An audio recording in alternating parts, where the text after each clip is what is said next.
Blue Raiders had opportunities, but they were few and far between. Peterson ended up going for 8 innings pitched with 6 hits given up, no earned runs though, and 9 strikeouts for the third-year Bearcat. Zach Johnson came in after the fact and pitched the final inning of the game with 1 inning pitched, 3 earned runs given up, and 1 walk issued. MTSU was able to fight back in the top half of the ninth and was almost able to make a comeback of sorts against the Bearcats, but unfortunately they just really ran out of time. As far as MTSU's pitching goes, David Horn Jr. was on the mound last night, had 6 innings pitched with 6 strikeouts and 3 earned runs given up. Landon Birch had an inning pitched last night in relief, gave up 1 hit. Colin Kerrigan came in for 2/3 of an inning with 2 strikeouts. And Cole Cates had 1/3 of an inning pitched as well for MTSU in last night's game. As far as hitting goes, offense was hard to come by at points for both teams in the game, but that doesn't mean there weren't guys who did not show out for MTSU. Owen Nowak ended up with a 2-hit performance, and Cooper Clapp had a good day as well with 2 walks forced. Dean O'Neill ended up with 1 run.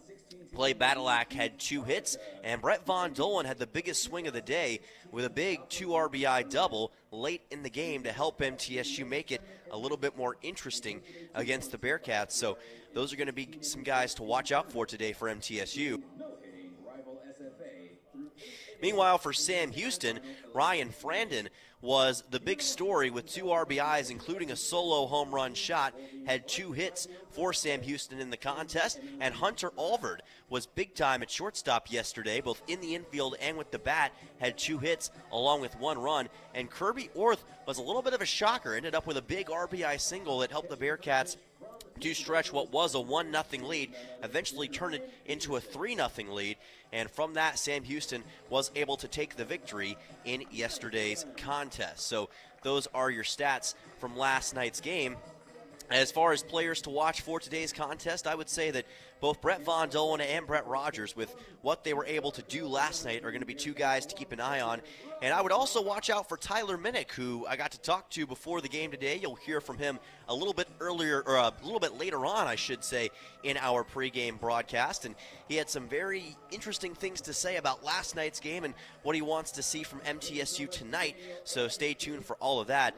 But those are some guys you want to keep an eye on for MTSU. And, of course, Chandler Alderman on the mound, who we know can certainly get it done for the Blue Raiders. Most innings pitched on the team, some of the highest strikeout totals on the team, and a guy who just simply brings it every time he steps onto the mound. And the Southpaw will be looking for another signature performance against a team he knows very well in Sam Houston. It was just last year, as a matter of fact, that he pitched for 7 innings with 6 strikeouts and just 1 earned run given up to the Bearcats. So he is very well aware of what Sam Houston brings to the table and has had success against them in the past. Meanwhile, the Bearcats will have Tyler Wrighton on the mound for this game, standing at 5'11", 180 pounds, out of League City, Texas. He is a sophomore with a 5.70 ERA, a 2-4 record, 36 1/3 innings pitched.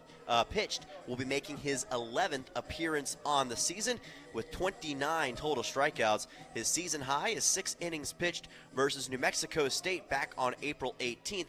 He also had 6 strikeouts against FIU. That was back on March 21st. But he's going to have a different kind of challenge facing off with MTSU today, considering the great amount of talent that these bats can show at any given time. And it's kind of an interesting uniform matchup as well. Last night, MTSU was in their black uniforms. Tonight, Sam Houston, or I should say this afternoon, Sam Houston, with black shirts and orange numbers. MTSU in their traditional blue shirts with gray pants. So a nice classic look for MTSU on the road today in what should be a fantastic afternoon of baseball here in Huntsville, Texas.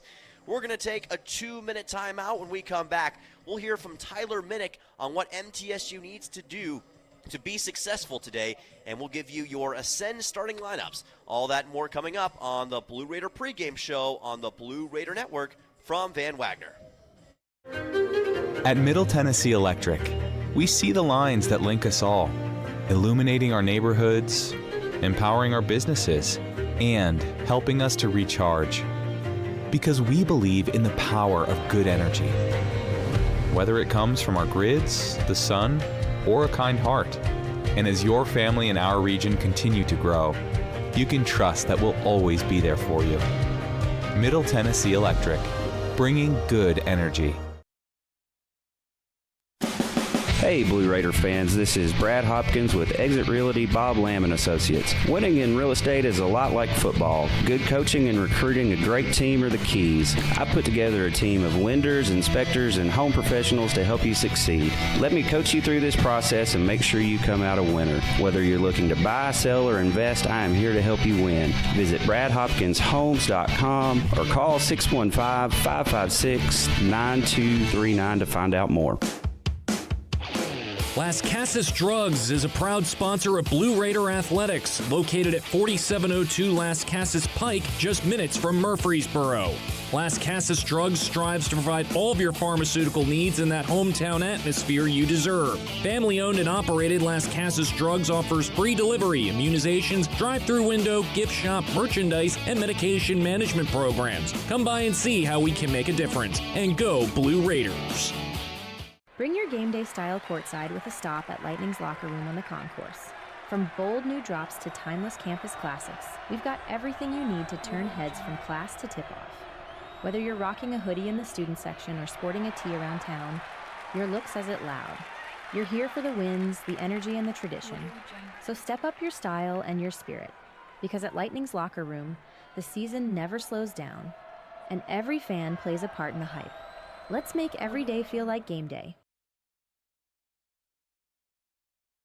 The Blue Raiders are on News Radio WGNS. Indeed they are, and welcome back here to Huntsville, Texas at Don Sanders Stadium. Dylan Simmons with you on our Blue Raider pregame show as Middle Tennessee and Sam Houston set for game number 2 of an electrifying Conference USA Series. MTSU looking to even things up here in the Lone Star State. Well, I got to talk with Tyler Minnick before our game today about last night's contest and what MTSU needs to do to turn things around today against the Bearcats. So you'll hear from him in just a second and what he thinks MTSU needs to get done here in today's contest.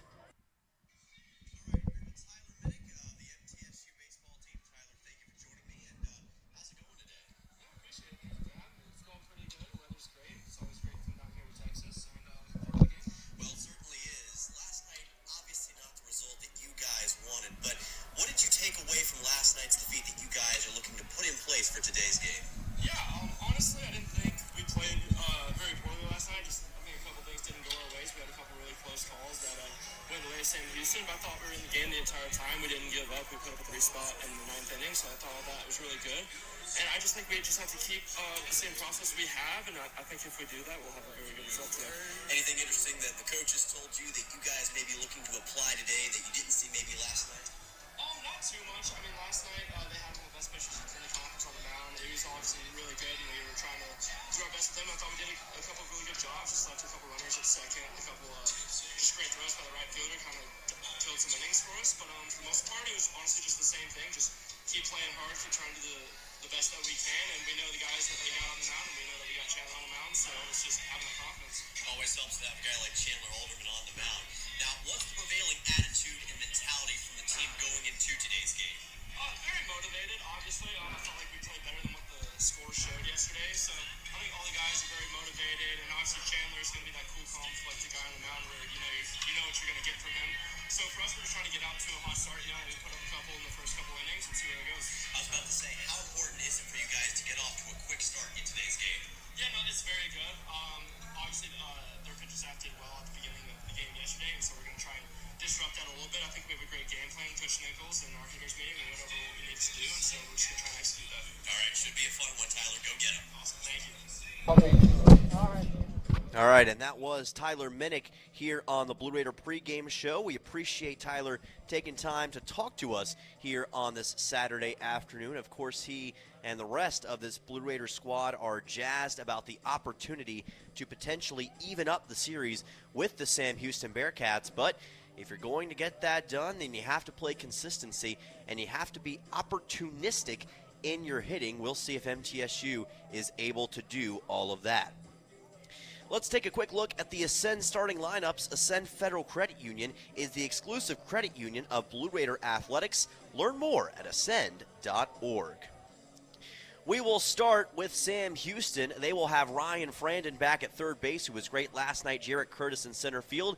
Cade Corcoran will be at first base. Nathan Fink is the DH. Sean Basmore in right field. Hunter Alvord is the shortstop. Wes Baker the catcher. Kirby Orr the left fielder. Jace Martinez at second base for Sam Houston. Meanwhile, for Middle Tennessee, Owen Nowak will be the center fielder. Cooper Clapp will be at second base. Tyler Minnick behind the dish at catcher. Brett Rogers is the right fielder. Dean O'Neill at first base. Nathan Brewer in left field. And Lane Akers the DH, with Vaughn Dolan at third and Clay Badalak at short. We're going to take one more 2-minute timeout. When we come back, we will have Blue Raider Baseball live from Huntsville. Don't go anywhere.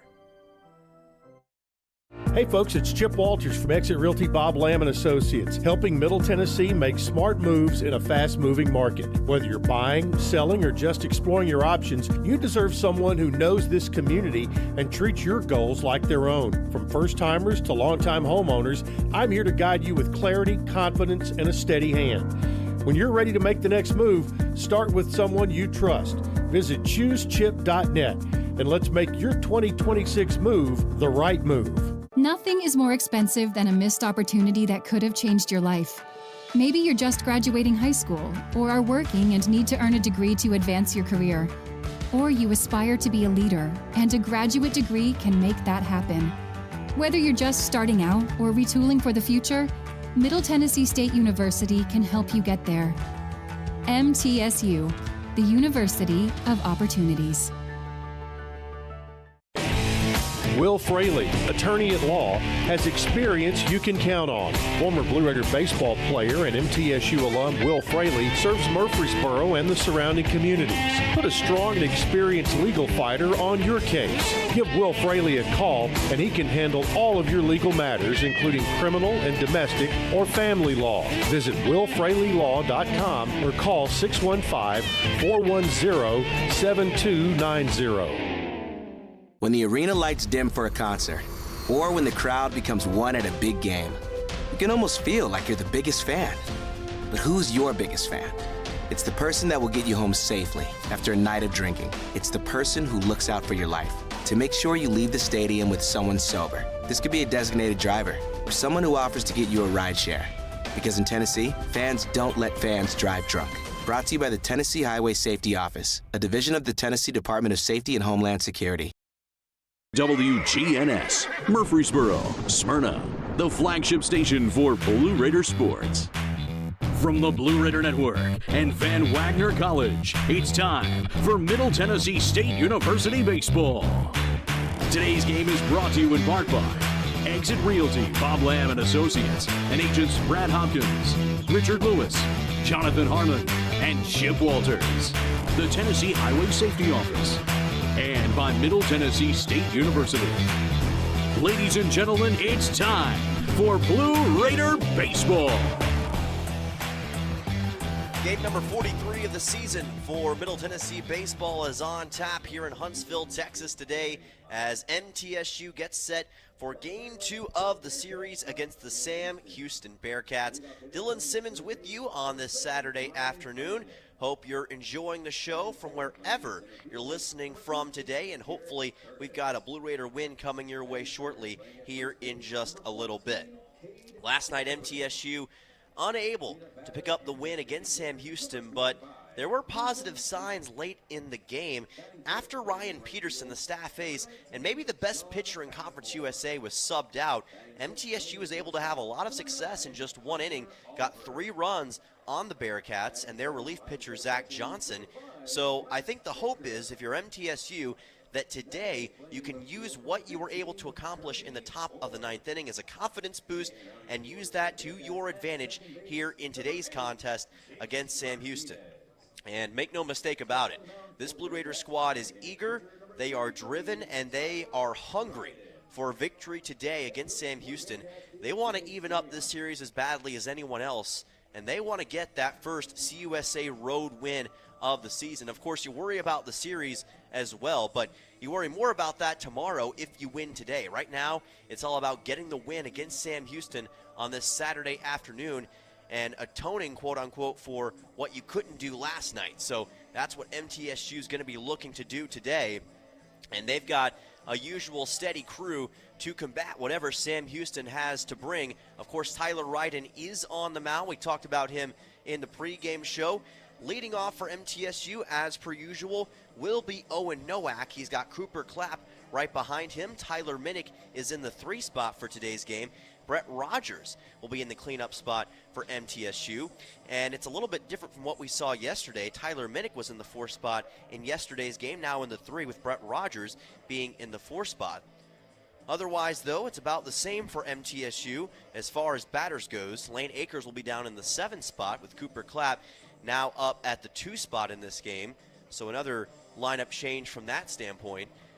We'll see how that affects MTSU in today's contest, and sometimes those things have a huge impact. Other times it maybe doesn't have as big of a change as you hope it would, but this MTSU team, they're willing to do whatever it takes to pick up this victory, and I think that those changes speak to this team's desire to think outside of the box in this game. But most important thing is you just got to take care of business against this Bearcat squad, who is now tied in the CUSA standings with MTSU at 8 and 11.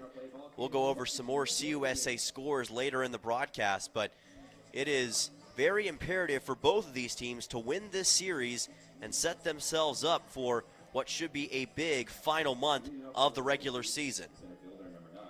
All right, so here we go. Owen Nowak will make his way into the batter's box, and we'll get set for the second chapter of this series in the Lone Star State between Sam Houston and MTSU.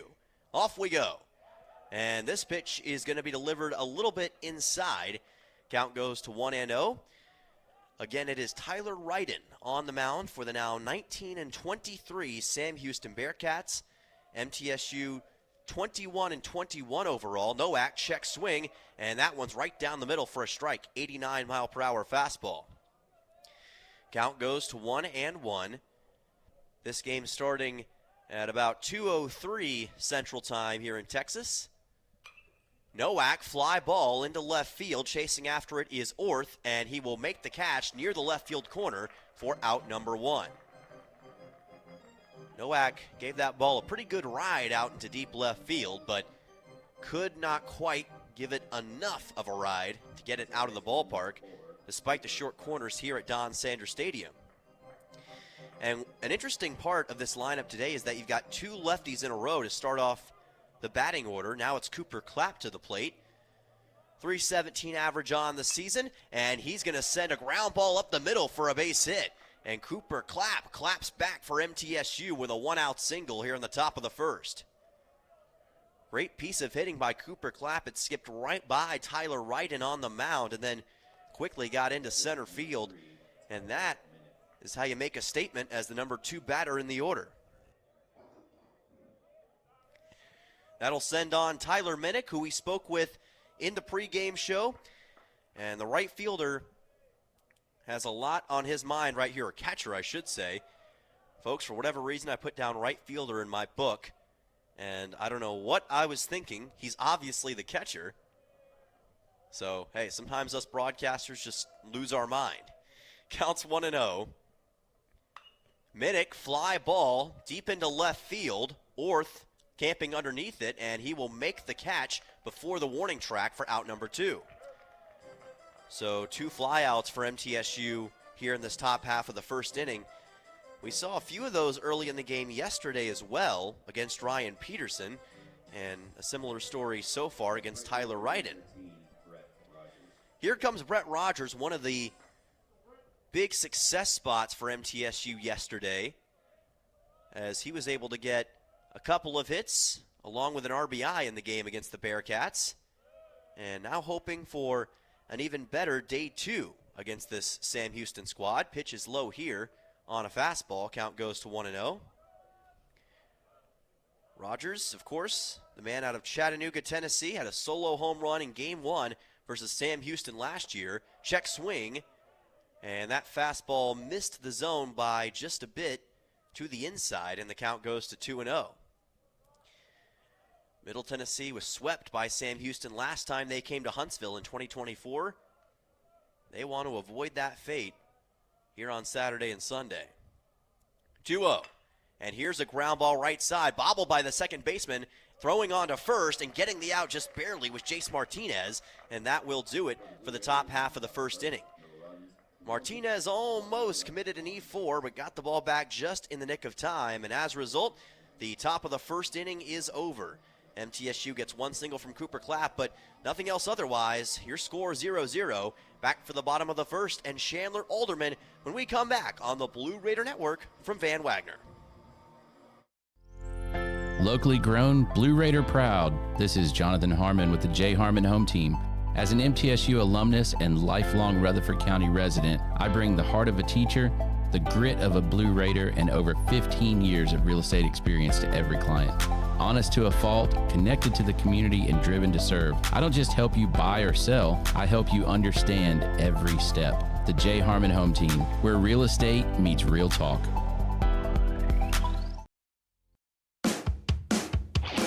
Las Casas Drugs is a proud sponsor of Blue Raider Athletics, located at 4702 Las Casas Pike, just minutes from Murfreesboro. Las Casas Drugs strives to provide all of your pharmaceutical needs in that hometown atmosphere you deserve. Family-owned and operated, Las Casas Drugs offers free delivery, immunizations, drive-through window, gift shop, merchandise, and medication management programs. Come by and see how we can make a difference. And go Blue Raiders. Rutherford County's MTSU station, News Radio WGNS. Welcome back to the Lone Star State. Dylan Simmons with you in the bottom half of the first inning. This is Blue Raider baseball, and it's a 0-0 game through one frame of action so far. MTSU got one single from Cooper Clapp in the top of the first, but came up empty otherwise. And on to the mound for the first time this weekend, the always incredible Chandler Alderman. Southpaw's got a 4.14 ERA on the season, a 2-2 record, 45 2/3 innings pitched, along with 27 strikeouts. Had a season-high 7 innings pitched with 5 Ks against UAB back on March the 7th. And as I mentioned on the pregame show, he had 7 innings pitched with 6 strikeouts and 1 earned run allowed against Sam Houston in Game 1 last year in Murfreesboro. So he knows these Bearcats well, and he's hoping to put his knowledge and his experience to good use right here against a feisty Sam Houston squad who is now tied with them in the conference standings. But those aren't the only teams at 8-11. Western Kentucky, New Mexico State also at 8-11. Kennesaw State right below all of those teams at 7-12. So Madhouse right now in the middle of the conference. Ryan Frandon is at the plate. Leadoff man in the order for the Bearcats. Had a solo home run yesterday, and he's going to deliver a liner into right field today to lead things off. Just like that, Sam Houston's got a leadoff single on a nice piece of hitting from Ryan Frandon, picking up from where he left off yesterday, and Sam Houston immediately with a runner aboard. That'll send on Jarek Curtis. And that was hit very well off the bat of Frandon on an initial fastball from Alderman. Didn't take long for Sam Houston to already find some success against a man they had a lot of trouble with last year. But this is an entirely different Sam Houston team. Curtis showed bunt for a moment, missed the ball, and the fastball went by him to bring the count to 1-0. Just missed by Alderman on the fastball. As I mentioned on yesterday's broadcast, this team of Sam Houston with 18 new players, 9 freshmen, and 9 transfers that they brought in over the offseason. 1-0 pitch. Here's a chopper left side. Von Dolan's got it, throws to second for 1 out. Chance to turn 2 is not going to be taken. Instead, it'll be Cooper Clapp holding on to the baseball, but they do get the out at second base. Curtis will advance to first on a fielder's choice. And there's 1 away for the Bearcats here in the bottom half of the first inning. But that was still a smart play by Clapp. He didn't want to risk it in that situation. And with Curtis's speed, which we've heard a lot about this weekend, you know that he's got the capability to get there. And with how late it already was, I don't blame Clapp for keeping that in. But they do get the leadoff runner, and there's 1 down as Cade Corcoran comes to the plate. And Corcoran will watch a nice breaking ball from Alderman go by as the count goes to 0-1. Corcoran with a .278 average on the season, a .383 on base percentage, .813 OPS for the first baseman. Lefty batter in the order for Sam Houston. Second we've already seen along with Ryan Frandon. So it's a lefty versus lefty situation as Alderman's fastball misses the zone, counts 1-1. There will be at least one more lefty, Kirby Orth, and then Wes Baker, who was a lefty yesterday, listed as a switch hitter. Imagine he'll be resuming his spot from yesterday's game, counts 1-1. As Curtis quickly gets back to first base. It's another hot day in Texas. A lot of the fans who've made the journey out here have their fans around, trying to beat the perspiration off of their faces. It's around 90 degrees, and Curtis may be caught in no man's land as he tries to get to second base. It's a rundown for MTSU, trying to tag Curtis as he slides back. Was Badalak, and he got to him for the out. Jarrett Curtis tried to take off in order to get to second base. We saw the Bearcats do that a lot yesterday, and MTSU was ready for it. Alderman recognized it, got it to O'Neal, and they quickly put Curtis in the rundown and got the out. 2 away here in the bottom half of the first inning. A brilliant job by Alderman to recognize the situation, and Sam Houston's usual shiftiness ends up backfiring on him right there. So the count is at 1-1 after that pickoff. Swing and a miss, and the count goes to 1-2 on Cade Corcoran. Corcoran, the first baseman, looking for hit number 43 on the year with 45 strikeouts to his name as well. He struck out more than any other Bearcat on this squad. MTSU looking to make this a quick bottom of the first with Alderman. 1-2 pitch, fastball just low, count goes to 2-2. Chandler Alderman out of Poplar Grove, Illinois, played at North Boone High School, 6'5", 230, impressive frame on the mound, and a cannon of an arm. Unleashes a breaking ball just wide, just outside, and the count runs full. So a 3-2 coming up for Chandler Alderman and MTSU. Blue Raiders number 4 in the conference in team ERA at 4.81 right now. Alderman trying to increase that. Payoff pitch. Here's a drive into right field for a base hit. Cade Corcoran lifted it right over the head of Cooper Clapp, and it's the second single of the inning for Sam Houston. It was first Frandon and then Corcoran who've gotten singles in 2 of the first 3 batters for Sam Houston in this game. Cleanup man in the order, Nathan Fink, will come on, the redshirt junior for the Bearcats, hoping to add to what's been a somewhat impressive start for Sam Houston with the bats. They just haven't been able to capitalize on it. Alderman, I'm sure he's fine giving up the hits. He just doesn't want to give up the runs. Fastball zipped in for a strike. Count goes to 0-1. Caught the outside corner of the plate that time. Fink out of Charlottesville, Virginia. Played at both Florida and Ole Miss in the past. Got an 0-1 here. In fact, Fink is a little bit of a traveler. Been to a lot of different places, but has made the most of his time. He also played at IMG Academy back in his prep days, where he had a .381 average, 4 home runs, and 32 RBIs to his credit. Third team All-State. 1-1, high fly ball deep to left field. This ball is out of here. Nathan Fink drills a 2-run home run over the left field corner and gives the Bearcats a 2-0 lead here in the bottom half of the first inning. There was a little bit of hesitation on the call from the home plate umpire because the ball was drifting over that left field foul pole, it looked like, but it just stayed inside the foul pole for the home run. 2-0 Cats on top, and much like yesterday, early on in the game, Sam Houston gets a home run shot to get separation on the Blue Raiders. What a hit by Nathan Fink. It's his 5th home run of the season, and he drilled that one. The only question was whether or not it was going to stay inside the pole, which it did. That'll send on Sean Bazemore, who will check his swing here. Misses the ball. Count goes to 1-1 after the fastball from Alderman. But that is just not what you want to see if you're MTSU early on. Already down to this Bearcat squad who's been so good in situations like these whenever they grab the early lead at just keeping that lead. Counts at 1-2. They did it a lot last weekend against New Mexico State as well. Breaking ball by Alderman, a little outside, and the count goes to 2-2. Alderman hoping that that's the last time that Sam Houston gets a home run today. Here is a ground ball to short. Off-balance throw by Badalak, a long way to go. And he was able to get the out. What a throw by Clay Badalak to get the 6-3 on Sean Bazemore. Had to run up for it pretty close to third base. And then off his back foot, heave a miracle throw to Dean O'Neill to get the out.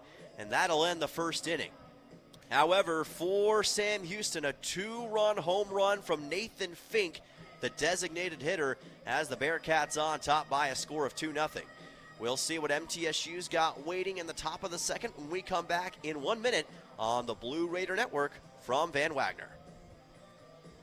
Bring your game day style courtside with a stop at Lightning's locker room on the concourse. From bold new drops to timeless campus classics, we've got everything you need to turn heads from class to tip-off. Whether you're rocking a hoodie in the student section or sporting a tee around town, your look says it loud. You're here for the wins, the energy, and the tradition. So step up your style and your spirit, because at Lightning's locker room, the season never slows down, and every fan plays a part in the hype. Let's make every day feel like game day. The Blue Raiders are winners in the classroom, on the field, and the courts. Richard Lewis here. I want you to win in real estate also. Buying, selling, auction here in Tennessee, or along the Gulf Coast, a second home, or investing. Give me a call to help start that winning process. 615-319-9981. Oh, I'm never too busy for your referrals. Richard Lewis, Exit Realty, Bob Lamb & Associates. The Blue Raiders play here. News Radio WGNS. Back for the top half of the second here in Huntsville, Texas. Dylan Simmons on the call, and so far through one inning, the Sam Houston Bearcats on top by a score of 2-0 after a 2-run home run from Nathan Fink just a few moments ago. But if there's a guy on this MTSU roster that knows a thing or two about home runs, it's Dean O'Neill. He's got 10 of them on the season, and he'll try to add another one here against Tyler Ryden and Sam Houston. Leadoff man in the order for this inning. It'll be 5, 6, and 7 due up for MTSU. O'Neill, Nathan Brewer, and Lane Akers. Here's a ground ball to short, picked up by Alvord, who throws on to first for an easy 6-3 for Sam Houston. Talked to Dean yesterday in our pregame show, and he, along with the rest of the team, was very eager to prove what they could do on the road this weekend. Long way away from home here in Texas. First plane trip they've had to take this season as well. So far, Sam Houston has had their number. Still a long way to go today, though. And MTSU's just waiting to burst the pipe. There's a strike. Count goes to 0-1 off another great fastball from Tyler Ryden. Nathan Brewer, the left fielder, always has that big play potential. Famous son of Mudcat. Swings and miss here. Count goes to 1-1. Brewer entered the weekend with a .279 average and 30 RBIs to go along with 39 total hits.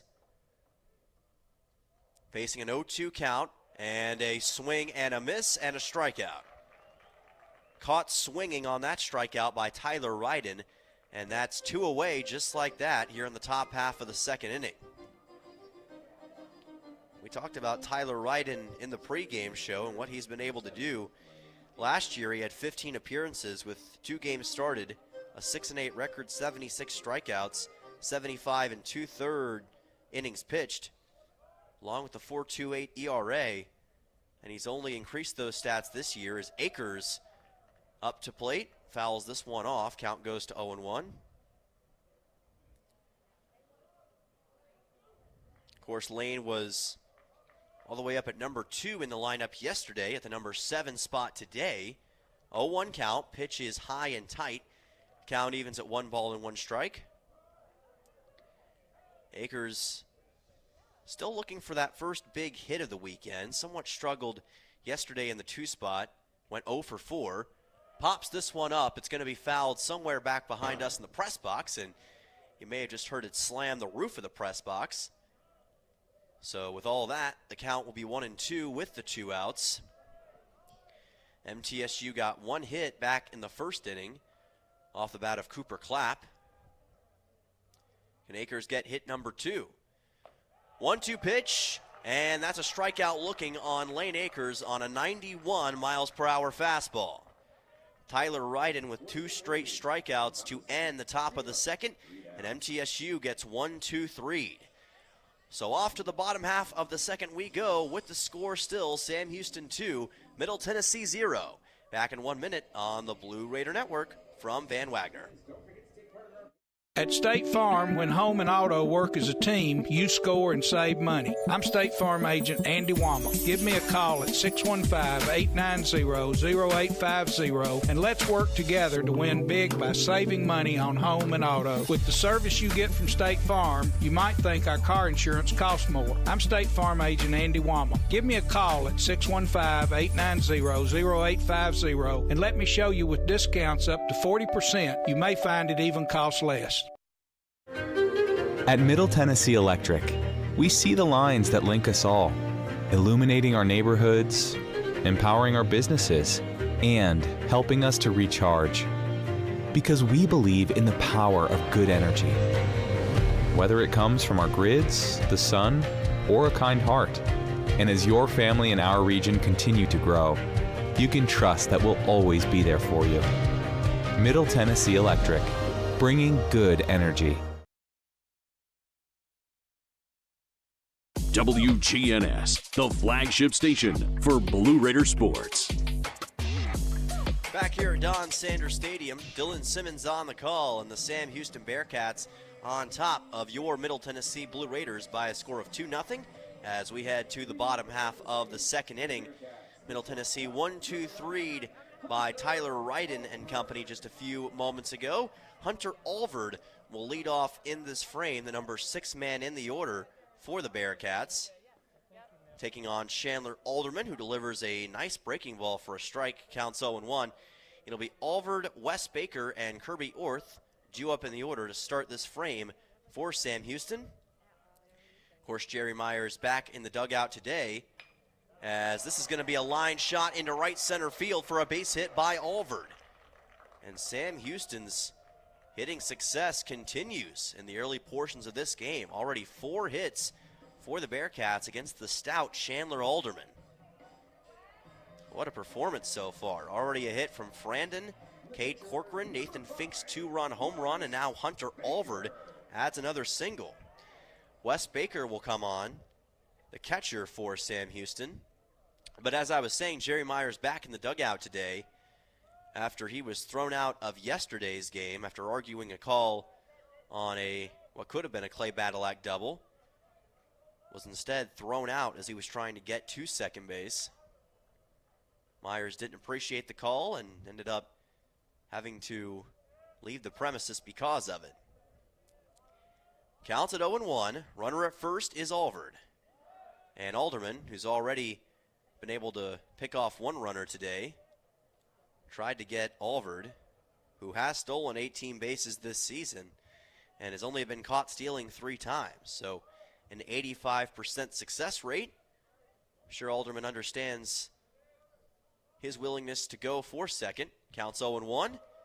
And this fastball is zipped to the outside. Count evens at 1-1. Another great crowd here today. A lot of orange, of course, here at Don Sanders Stadium. Still do see a little bit of blue, though. More centered towards the right side of the stadium are the MTSU fans, as Alderman takes another look back at first. As hard as it is to believe, MTSU only has 1 more road series after this game in the regular season when they play FIU and Miami in 2 weekends. I'll be down there for that one as well.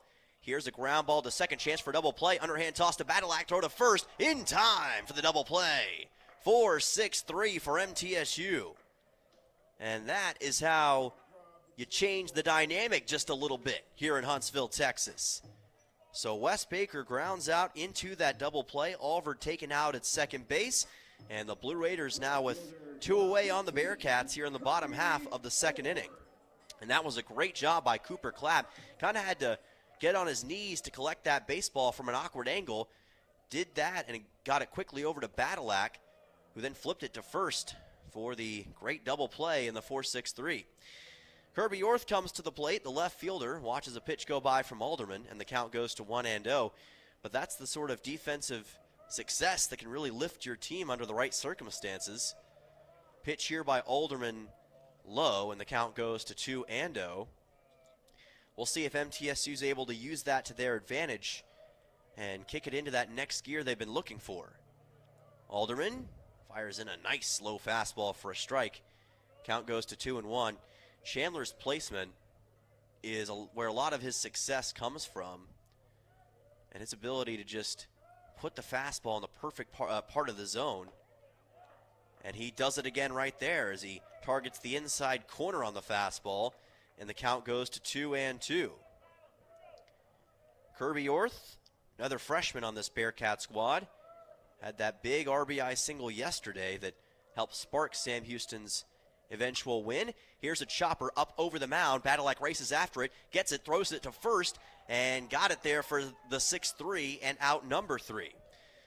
So a really nice defensive inning for MTSU, and a good job by Clay Badalak on a couple of plays.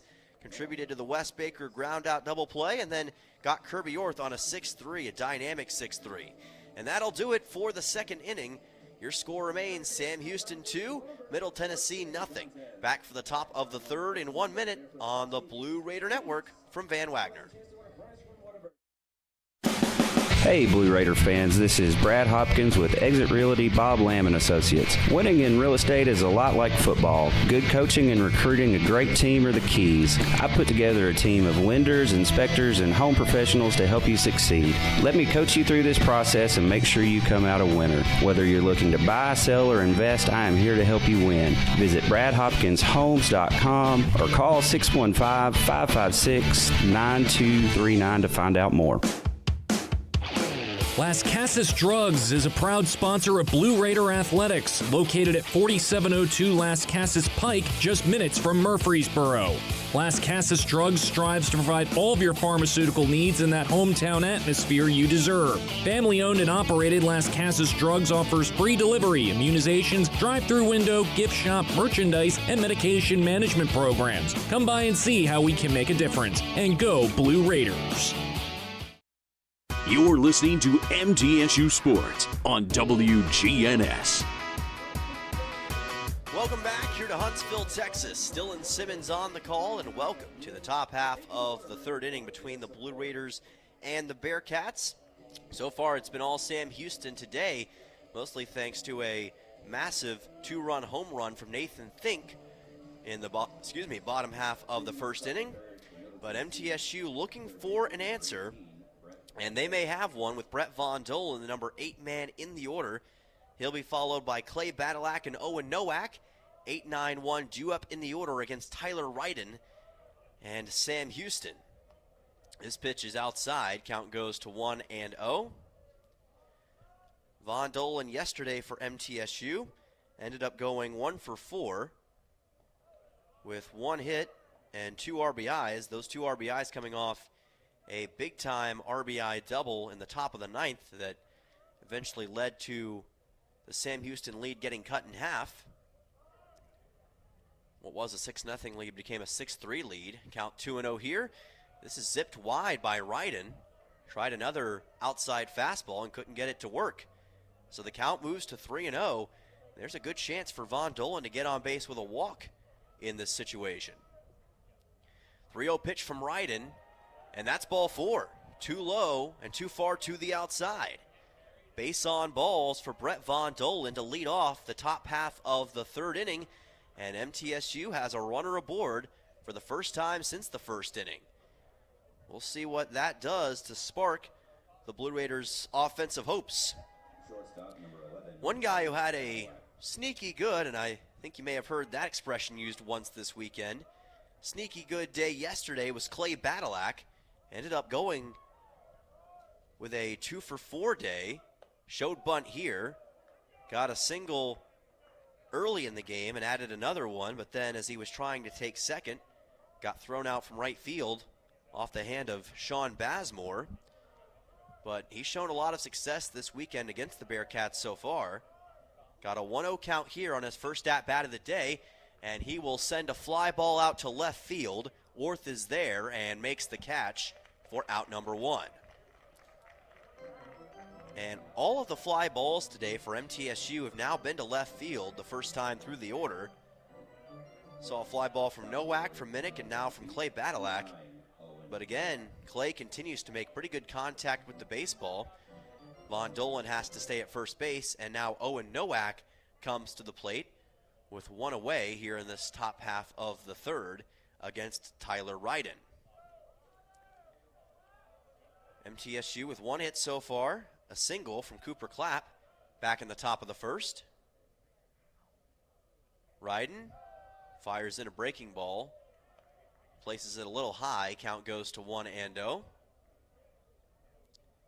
Owen Nowak, again, flew a ball out to left his first time up through the order. 1-0 pitch here, and this pitch too high on the breaking ball again from Tyler Ryden. Favors that outside corner, especially against lefty batters, it seems, and has had success sometimes, not so much others.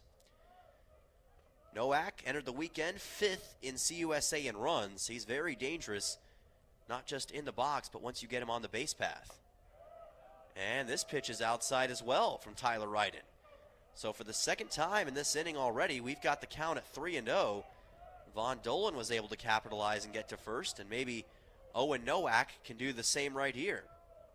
Maybe he's got something more planned. 3-0 pitch. There's a strike from Ryden to break the streak. Went back to the fastball and did so well to make the count 3-1. 3-1 pitch coming up for Owen Nowak. Runner goes, and here's a drive towards right that's fouled off of the wall that protects the MTSU bullpen, so the count runs full at 3-2. If that ball had been placed a little bit further to the left, it probably would have hooked down in front of the right field corner, and then it could have been a really big-time shot for MTSU. Instead, a payoff pitch with one out coming up for Owen Nowak. And that will be ball number 4, as it was missed again by Tyler Ryden. So now 2 runners aboard for MTSU.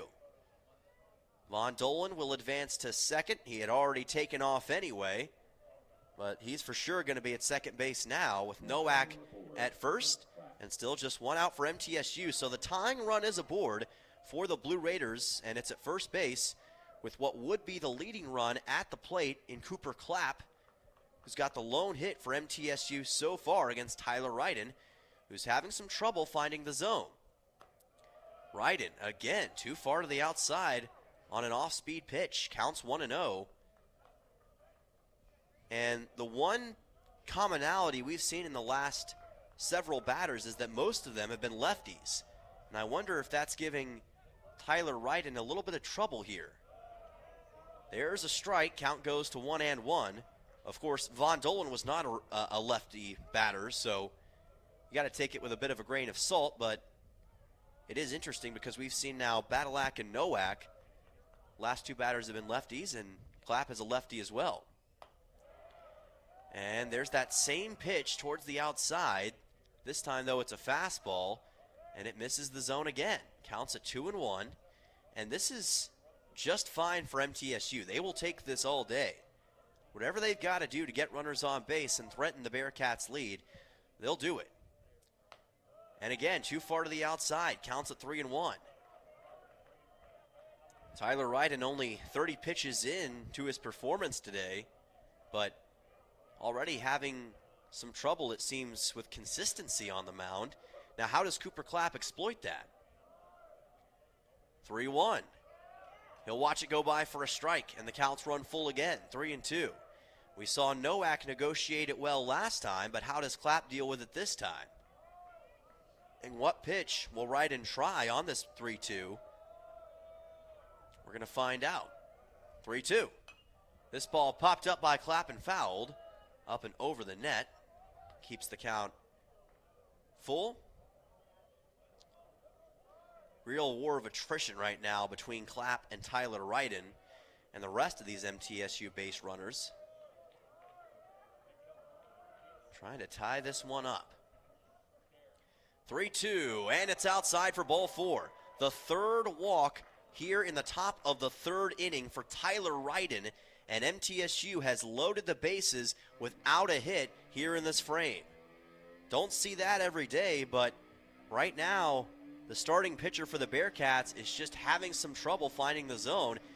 And as you might expect, there's going to be a meeting on the mound by Sam Houston to discuss what's going on with Tyler Ryden and try to get whatever troubles he has sorted out. Not going to see a pitching change this early on in the game. You can understand why. But if this continues for Ryden and for Sam Houston, then you can't afford to keep him on for too much longer, I'd imagine. So it's going to be interesting to see how Jay Sirianni, the head coach of Sam Houston, plays this. Ryden, not really known as a guy that issues a lot of walks. In 36 and a third innings, he had 21 issued before today's game. Still higher than average, but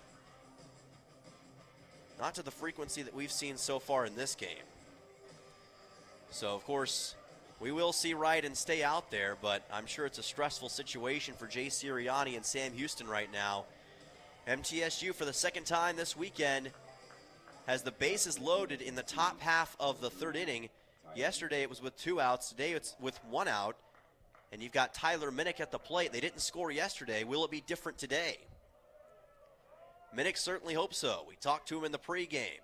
He's eager. He's ready. He's determined. And he watches this pitch by Tyler Ryden find the zone. Went to an off-speed pitch. It looked low, but it just clipped that bottom part to make the count 0-1. And how conservative does Minnick want to be at the plate right now? A lot to consider right here. Ryden hooks it to the outside on a fastball, and the count goes to 1-1. Tried to go back to the outside corner against the first righty batter he's seen since Brett Von Dolen. 1-1 right here. Bouncing ball fouled to the left of the third base bag by Minnick. And the count will go to 1-2. Tyler Minnick flew a ball out to left field his last time up. Yesterday for MTSU was able to get 1 hit in 4 at-bats and also reached base on a walk. 1-2 pitch. Minnick, good call there. Let it go by. It was low. And the count evens at 2-2. And it's so tough as a batter right here to avoid the desire to want to swing at it, but you just have to make that decision in milliseconds as to whether you're going to swing or not, and you got to be smart about it. The 2-2. Outside for ball 3. Just missed that far corner of the plate, and the count's going to run full one more time. A 3-2 coming up on Tyler Minnick, and if it's another walk, it'll score a run for MTSU. Biggest payoff pitch of the game thus far.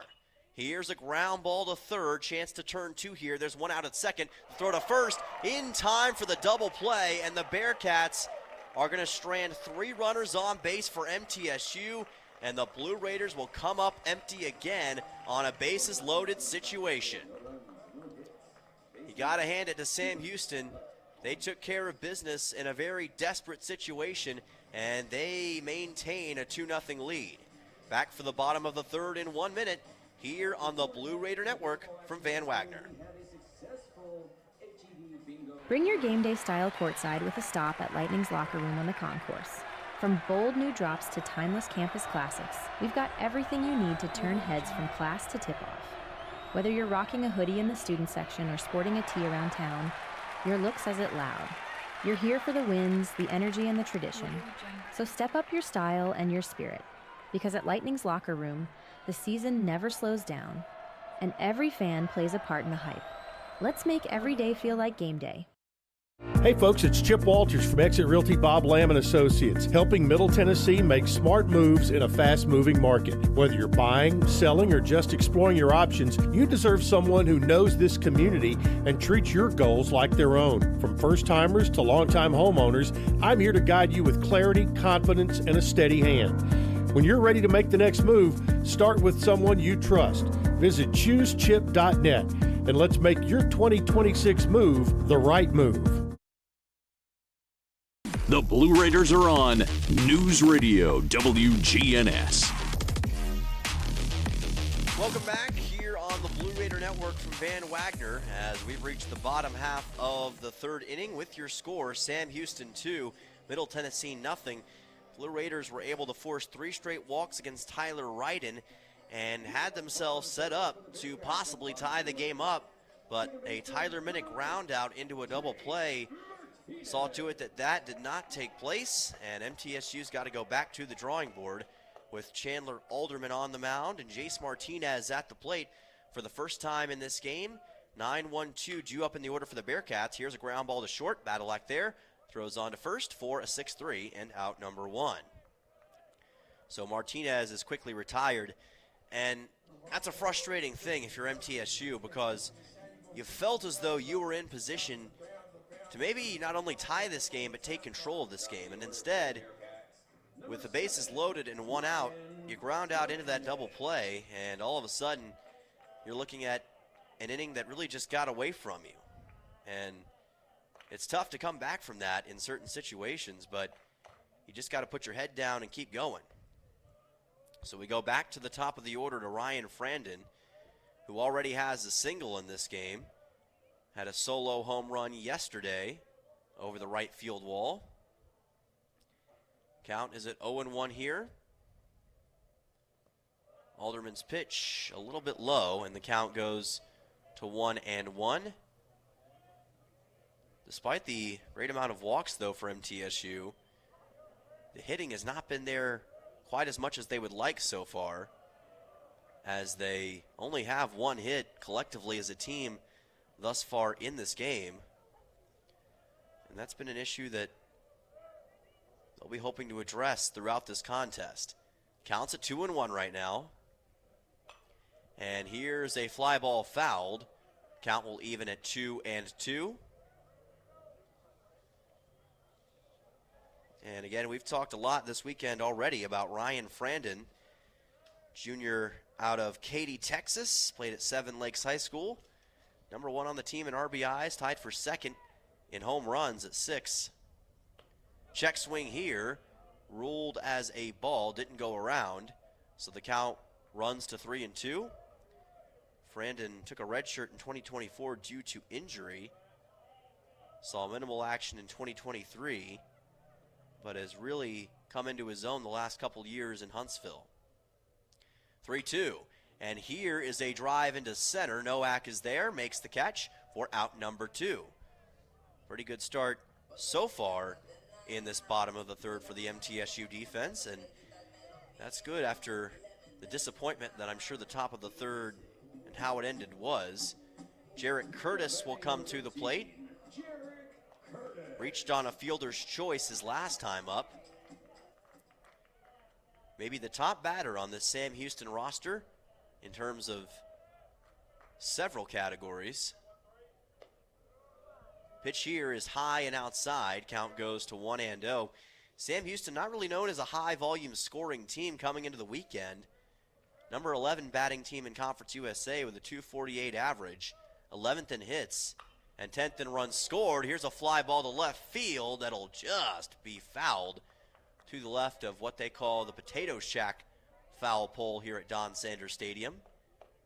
But that ball certainly had enough distance to be delivered for a home run. It just couldn't quite stay inside. Count goes to 1-1. Bearcats have gotten a lot better, though, offensively these last couple weeks. Here's a ground ball rocketed to Badalak. Throws on to first, and that's a 6-3 for out number 3. So MTSU 1-2-3s the Bearcats here in the bottom half of the third inning, and they will keep it at a 2-run Sam Houston lead. We'll be back for the top of the fourth in 1 minute right here on the Blue Raider Network from Van Wagner, live from the Lone Star State. Nothing is more expensive than a missed opportunity that could have changed your life. Maybe you're just graduating high school, or are working and need to earn a degree to advance your career. Or you aspire to be a leader, and a graduate degree can make that happen. Whether you're just starting out or retooling for the future, Middle Tennessee State University can help you get there. MTSU, the University of Opportunities. Will Fraley, attorney at law, has experience you can count on. Former Blue Raider baseball player and MTSU alum Will Fraley serves Murfreesboro and the surrounding communities. Put a strong and experienced legal fighter on your case. Give Will Fraley a call and he can handle all of your legal matters, including criminal and domestic or family law. Visit willfraleylaw.com or call 615-410-7290. Rutherford County's MTSU station, News Radio WGNS. Welcome back to Huntsville, Texas. Dylan Simmons with you here on a hot April afternoon. It's a beautiful Saturday here in the Lone Star State. We've got a 2-0 Sam Houston Bearcats lead over your Middle Tennessee Blue Raiders, but still a lot of baseball yet to be played. And I'd have to imagine that MTSU, after the way that the top of the third ended, is going to be gunning for some measure of revenge against Tyler Ryden and this Sam Houston defense in just a moment. Brett Rogers will be the leadoff man in this frame. 4, 5, and 6 due up for Middle Tennessee here in the top half of the fourth. Rogers grounded out to second his last time up. And we'll be looking to follow up on what was a solid day yesterday for him with 2 hits and 1 RBI, along with a double against Sam Houston and Ryan Peterson. Let's see if he can get MTSU rolling here. Rogers checks swing against Ryden. Pitch was too low, and Rogers did not go all the way around, so the count goes to 1-0. Blue Raiders sitting right at 500, 21-21 overall, 8-11 in CUSA play. Still looking for that first CUSA Road Series victory, and this pitch catches the inside corner of the zone as the count goes to 1-1 off the fastball from Ryden. Sam Houston, meanwhile, does not have a CUSA home series win yet. Check swing, and that will be called for a strike. Rogers went around, and the count goes to 1-2. And sometimes it's easy as a batter to swing in those kinds of situations, but Rogers could not grab it. So the count at 1-2. The pitch from Ryden. Here's a chopper fouled towards the Blue Raider dugout, and the count will be at 1-2. Blue Raiders in their traditional blue shirts today, wearing the school colors proudly and trying to represent what Blue Raider baseball is all about here a long way from home. Count at 1-2. Rogers swing and a miss. And another strikeout for Tyler Ryden. So Brett Rogers will be retired on a strikeout swinging, and Ryden is able to get what will be his third strikeout of the game. That will send Dean O'Neill to the plate with 1 out. Nobody on base here in this top of the fourth, and I think if you're MTSU, you're just hopeful that this isn't another 1-2-3 kind of inning where you just can't get anything going. This middle part of the order has struggled today so far against Sam Houston. O'Neill grounded out to short his last time up. He was the first batter in a 1-2-3 inning against Ryden. Nathan Brewer and Lane Akers both struck out in the second as well. Counts 1-0. O'Neill fouls this one, and it'll land somewhere towards the MTSU bullpen as the count will even at 1 ball and 1 strike. Dean O'Neill, he's been a great guy to talk to this weekend and has been a great leader and player for MTSU all year long. Top 5 in several Conference USA batting categories. Trying to get even higher than that. Counts 1-1. Oh, almost a hit by pitch. O'Neal had to lean back to avoid getting hit by that pitch. Count goes to 2-1. Almost caught him, it looked like, in the jaw or maybe the right shoulder, but he was able to duck away just in the nick of time, or that could have been a nasty shot. Count is at 2-1. Pitch on the way from Ryden is fouled off the end of the bat of O'Neal, and the count evens at 2 balls and 2 strikes. Blue Raiders looking for their first CUSA Road Series victory since they played Jacksonville State on the road a couple of years ago. It's been tough sledding since then, but they know they've got the talent to do it. They've just got to put it all together.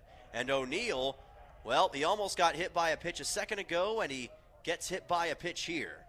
He'll make his way over to first base, and the Blue Raiders, in unorthodox fashion, have a runner aboard. So O'Neal is at first with 1 out here in the top half of the 4th inning, and Nathan Brewer will come to the plate. So the tying run is at the plate for MTSU with what would be the first run of the game over there at first base. But here's the thing, MTSU has not been able to get a lot of timely hitting in this series so far and cash in whenever runners have been on base.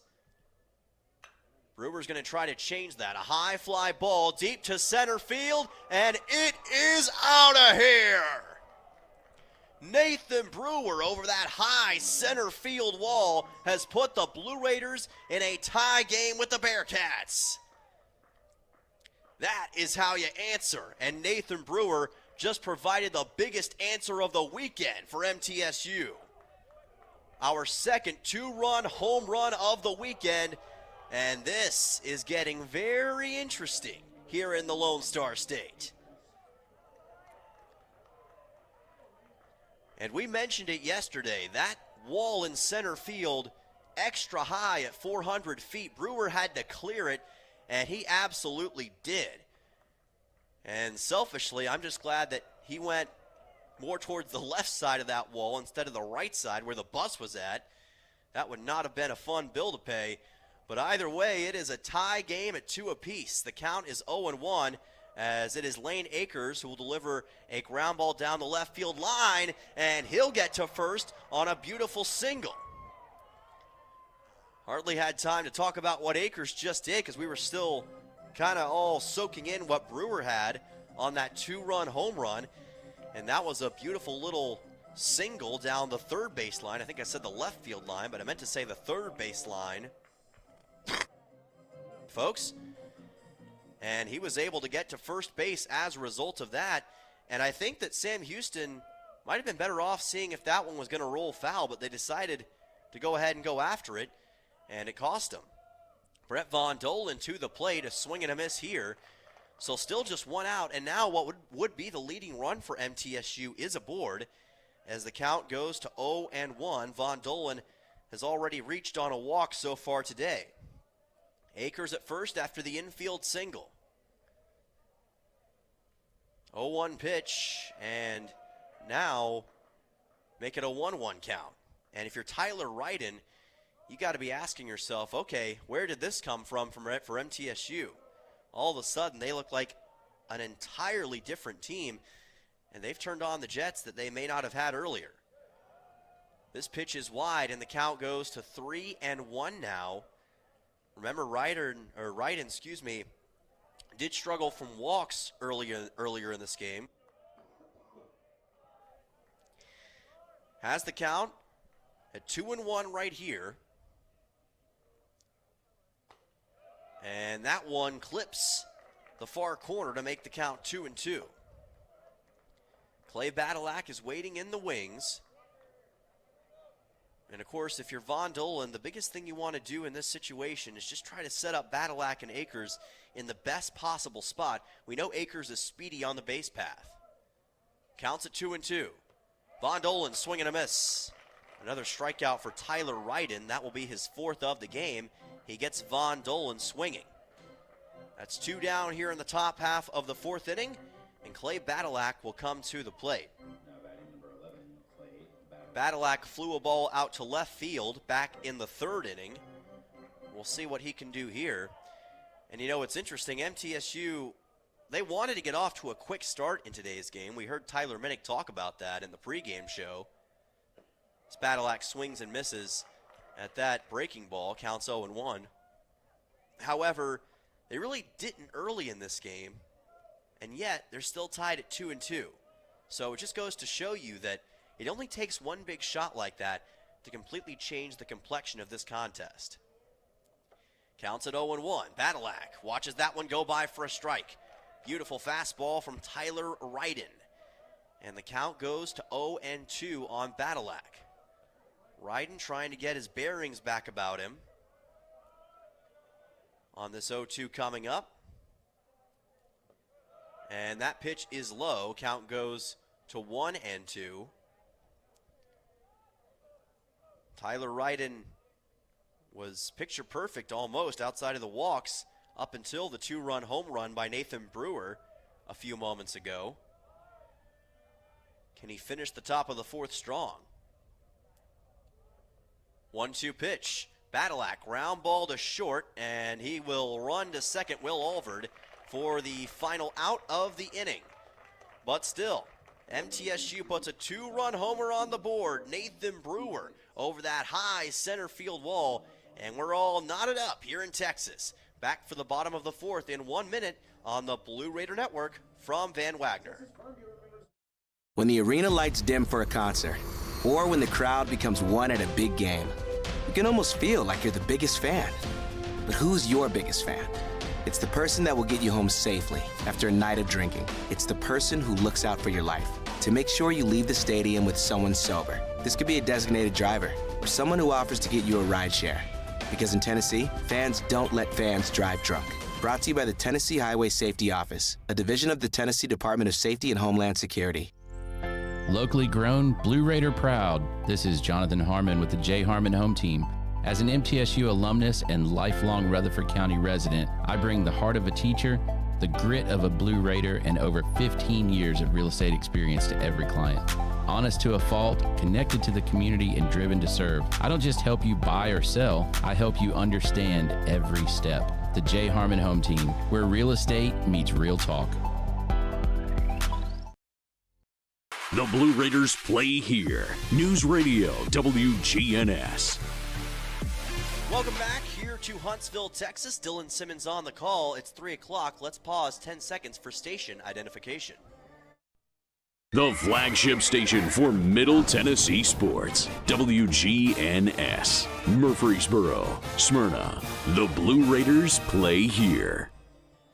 All tied up here at Don Sanders Stadium. The Sam Houston Bearcats and Middle Tennessee Blue Raiders in a dogfight going into the bottom half of the fourth inning. And it was Nathan Brewer with a massive 2-run home run over the big batter's eye in center field to make this a tie game in Huntsville. And right now, MTSU's got an opportunity to keep this thing tied and maybe take the lead in the top of the fifth if Chandler Alderman can handle what's going to be coming to him against the Bearcats. Cade Corcoran is at the plate and watches this pitch go by for a strike, counts at 0-1. Corcoran, Nathan Fink, and Sean Basmore, 3-4-5, due up in the order. And there's strike two. Another great fastball from Chandler Alderman. Count goes to 0-2 as he went on the 87-mile-per-hour fastball right there. Home plate umpire, I think he may have just called out a fan there who was saying something, and I'm not sure what that was about, but he didn't appreciate the comment that someone had made. Counts at 0-2. And that pitch misses just barely as the count goes to 1-2. And yeah, I think it was the fans, or a fan at least, that he was upset with because the fans kind of chirped back after the fact. Hopefully everything stays nice and civil there. Swing and a miss, and there's a strikeout for Chandler Alderman to silence things just a little bit more. He gets Cade Corcoran swinging. That's one down here in the bottom half of the fourth inning. And that is the first strikeout of the game for Chandler Alderman. But it's a big one here in this bottom of the fourth, and it brings on Nathan Fink. He was the man who got the 2-run home run for the Bearcats earlier on in this contest, back in the first inning. And that pitch will be in for a strike. Count goes to 0-1.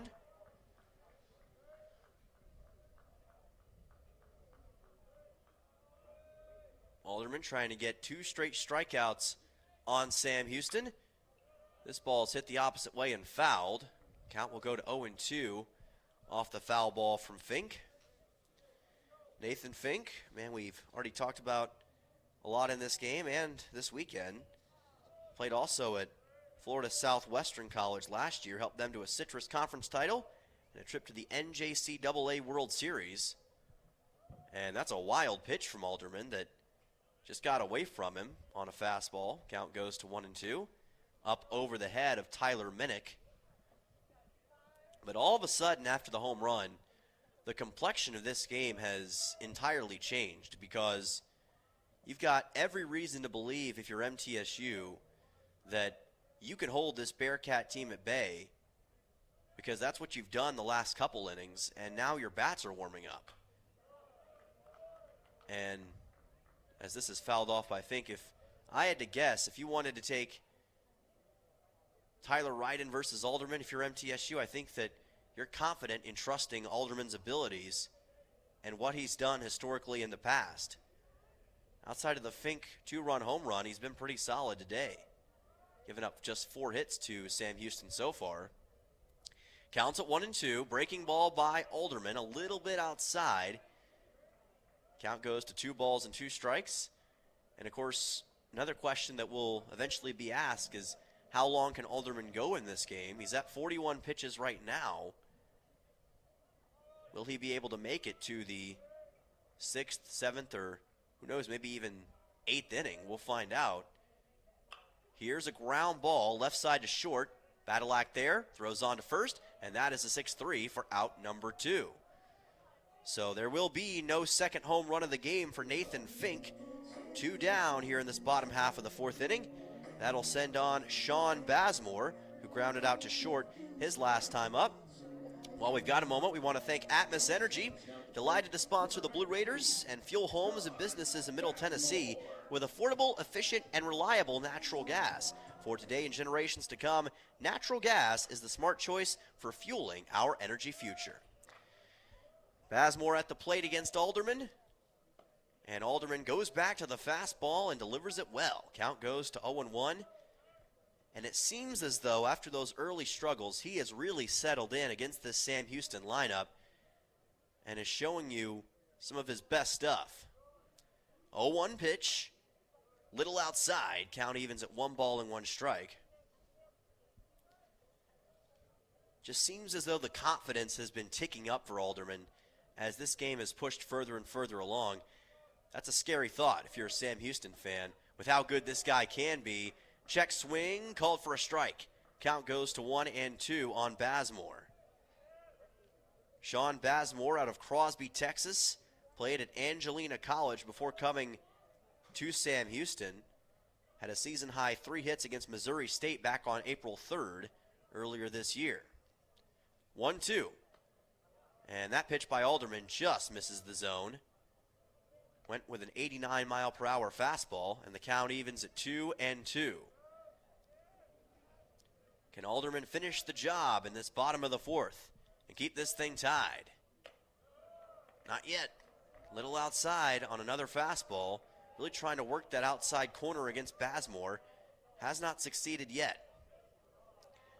So we've got a big payoff pitch, 3-2 with 2 away, here in this bottom half of the 4th inning between the Blue Raiders and the Bearcats.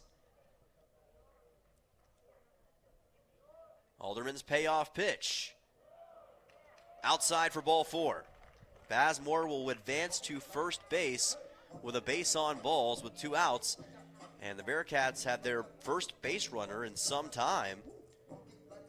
Last time they had one was actually Hunter Alvord, who got a single way back in the 2nd. Otherwise, it's been pretty quiet for Sam Houston since. Really, it's just been the first inning that they've done any significant damage against MTSU. Otherwise, you could say that MTSU has, in a way, dominated this game. However, this is a sport of swings of momentum, and you never know who's going to have said momentum at any given point. Hunter Alvord at the plate, the shortstop. Last time he was up, got a single for Sam Houston that we were just talking about back in the bottom half of the second. Pitch by Alderman. Little outside again on another fastball. He's been really reliant on that fastball so far in the bottom half of the fourth inning. And with every pitch he delivers here, that pitch count continues to wind up against the Sam Houston lineup, now above 50 for the game. Still trying to see how far he can go in this one. Counts at 1-0. And that pitch is upstairs for ball number 2. And Jerry Myers is going to make his way out of the Blue Raider dugout to talk to Chandler Alderman. There is no action in the MTSU bullpen, and I would severely doubt we'd see any sort of pitching change anyway. With how deep Alderman can go and this game being tied, I think this is just let's calm things down for a second. You just issued a walk, and you now have us at a 2-0 count, so let's just get our bearings back and make sure that we're playing how we need to play against the Sam Houston squad, because you don't want to open up the door for the Bearcats to have an opportunity, because at least for this weekend, whenever they've had big-time chances, they've made the most of them, and that's really been the difference in this series. It's what allowed them to get that 6-3 win yesterday, and it's also part of the reason why they're in this game right now. MTSU, if things had gone a bit differently in a couple of innings, could be up by a score of 4 or 5 to nothing right now. But instead, a 2-2 contest. Count 2-0 for Alvord as Alderman takes a peek back at first, trying to see if he can get Bazemore out. Bazemore not flinching over there on the attempted pickoff.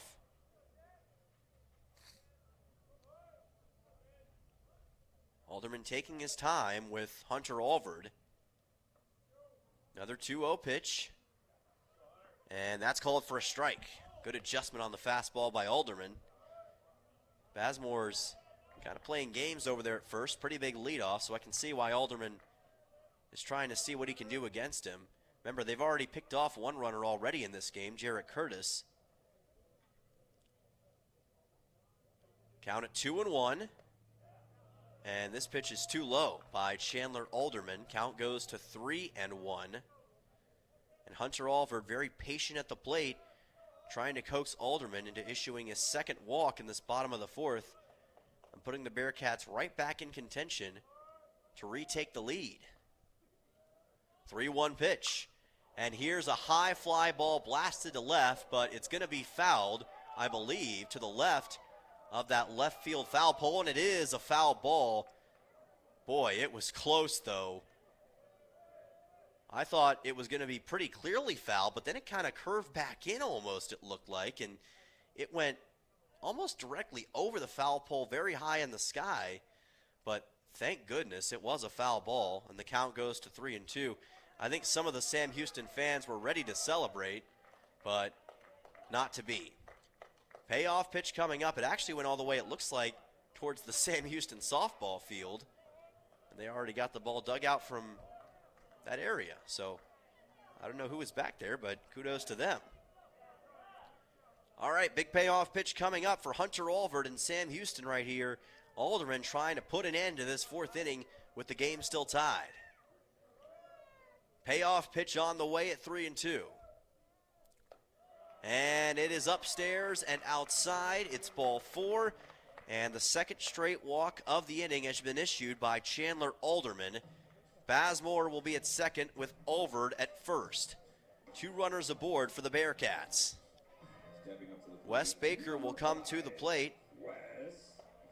The catcher grounded out his last time up on a 4-6-3.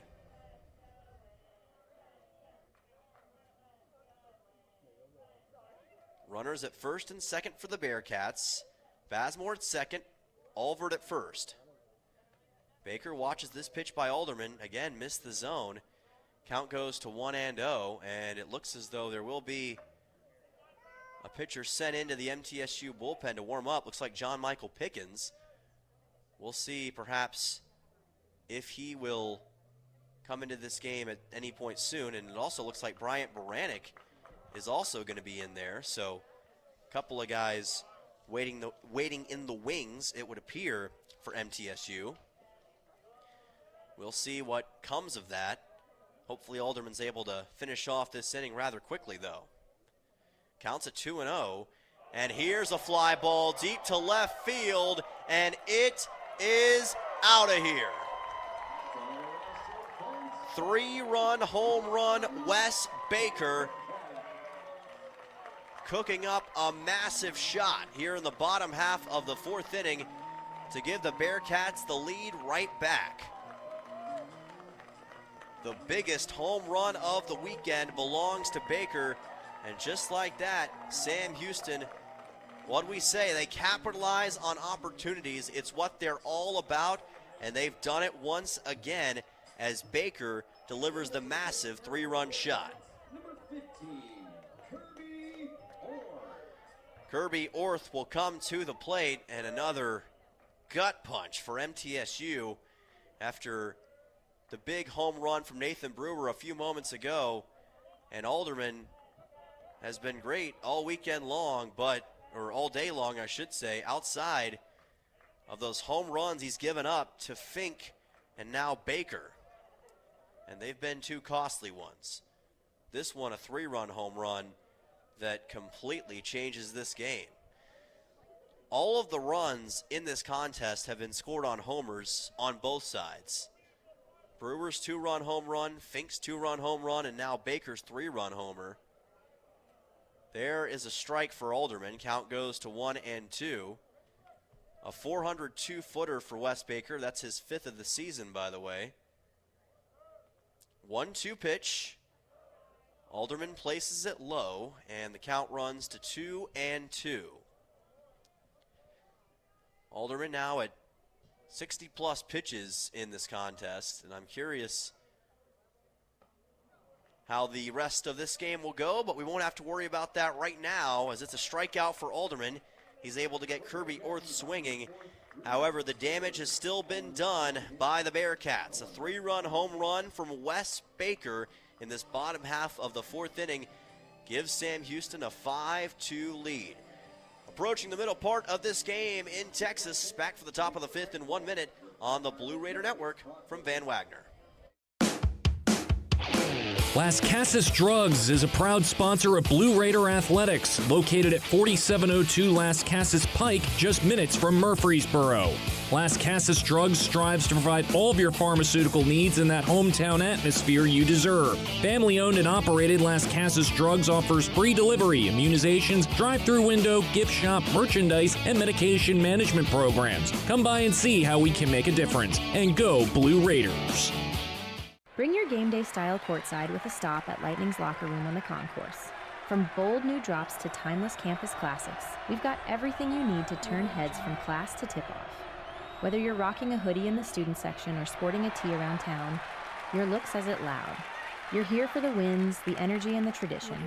So step up your style and your spirit, because at Lightning's locker room, the season never slows down, and every fan plays a part in the hype. Let's make every day feel like game day. WGNS, the flagship station for Blue Raider sports. Blue Raider baseball live today from Huntsville, Texas. Dylan Simmons on the call at Don Sanders Stadium. And this Bearcat home crowd has been re-energized after that 3-run home run we saw a few moments ago from Wes Baker. Sam Houston on top 5-2 in Game 2 of this weekend series. Blue Raiders searching for an answer. They'll see if they can find one as Owen Nowak will come to the plate in this top half of the 5th inning. Reached on a walk his last time up. He's also flown a ball out to left field. And still facing off with Tyler Wrighton on the mound as he fires in a strike. Count goes to 0-1. Wrighton gave up the 2-run homer to Nathan Brewer in the top half of the 4th inning not too long ago. Check swing by Nowak, called for a strike. Count goes to 0-2 as he went around. Blue Raiders, just when they had tied the game back up, Sam Houston had an answer waiting for them. And it's been that kind of weekend so far. Here is a chopper right side, picked up by Martinez, has to throw in a hurry, and he can't get the ball to first base. It bounces off the Blue Raider dugout. Nowak racing to second, and then the ball gets away again into left field. Nowak will stay at second base, so a wacky kind of play allows Nowak to get to second base on the first at-bat of this top half of the fifth inning. And that was a very bizarre play. Martinez had to rush the throw as he was trying to get it to first base, and he completely missed Cade Corcoran, the first baseman. Nowak recognized that. Then the ball ricocheted off the first base dugout, and the Blue Raiders watched as Nowak then raced to second. The ball almost got away again, allowed Nowak to get all the way to that second base spot. So now Cooper Clapp will come on, and he's going to drive a ball deep into right field, and it's going to bounce off of the wall.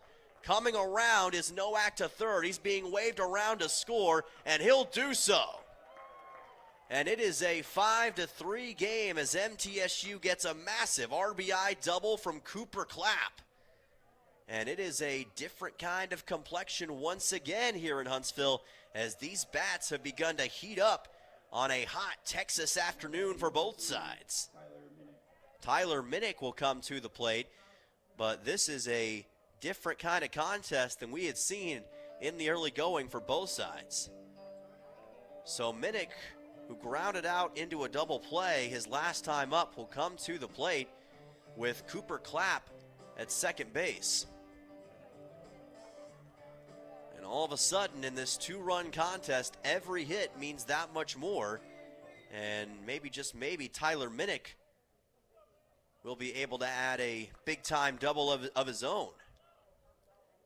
Time is called by, looks like Minnick, with Clapp at second. As everybody gets reset, gives us all a moment to breathe. What an exciting start to this top of the fifth inning, and it's been an exciting last few frames for both sides. This is exactly what we were hoping to see from this series. High fly ball, deep to left field, and it is out of here. Game-tying two-run blast from the pregame showman Tyler Minnick. We talked to him before the broadcast today. He was ultra confident about his abilities and the team's abilities, and he just showed you why. We are all knotted up here in Huntsville, Texas. Now batting from Middle Tennessee, number 13, Brett Rogers.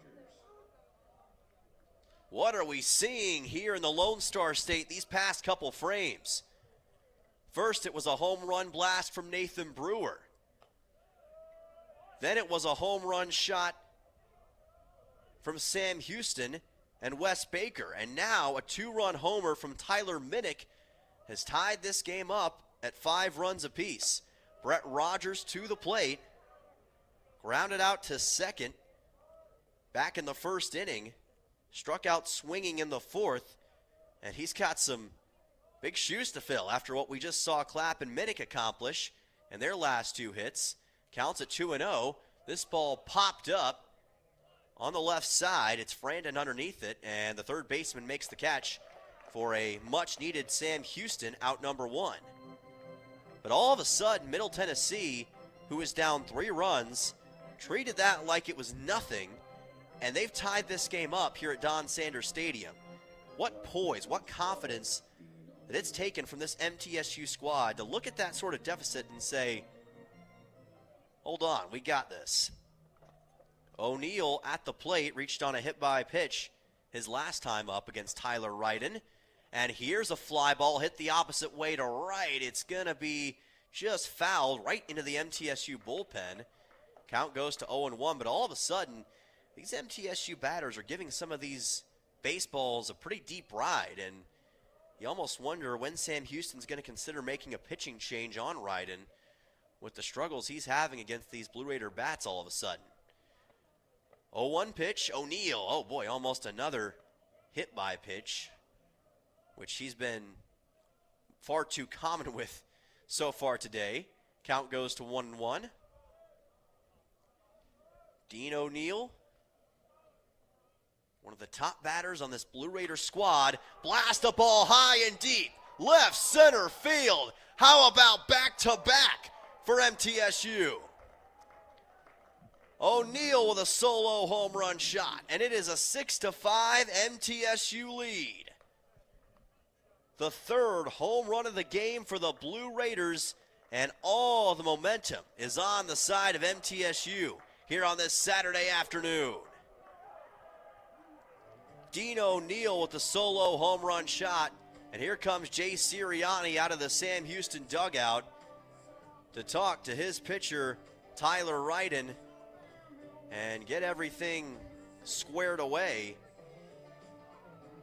We'll see if they want to go with a pitching change here, and they will. So Tyler Ryden's day will come to an end, and Middle Tennessee on top 6-5 over the Sam Houston Bearcats. Ryden got off to a good start, but unfortunately just couldn't keep the pace going against the MTSU Bats, who have come alive in this middle part of the game. We'll find out who the new pitcher is in just a moment here on the Blue Raider Network from Van Wagner. MTSU on fire, back in one.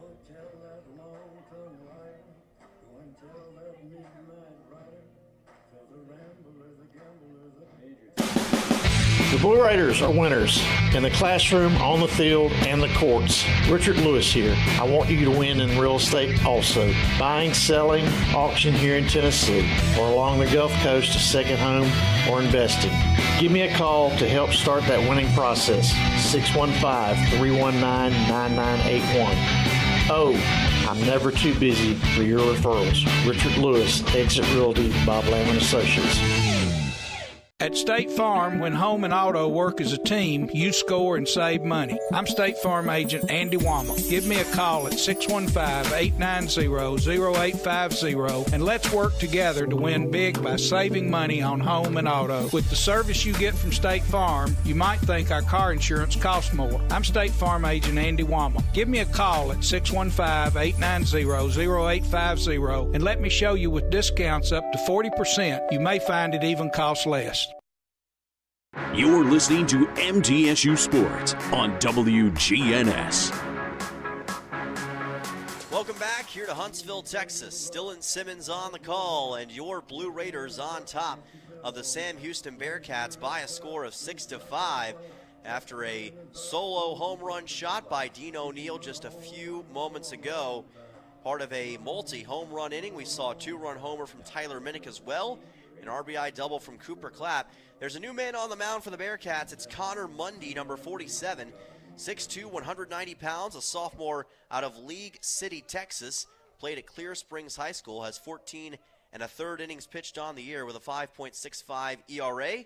Facing off here with Nathan Brewer, who got the last home run for MTSU, or the first home run, I should say, for MTSU.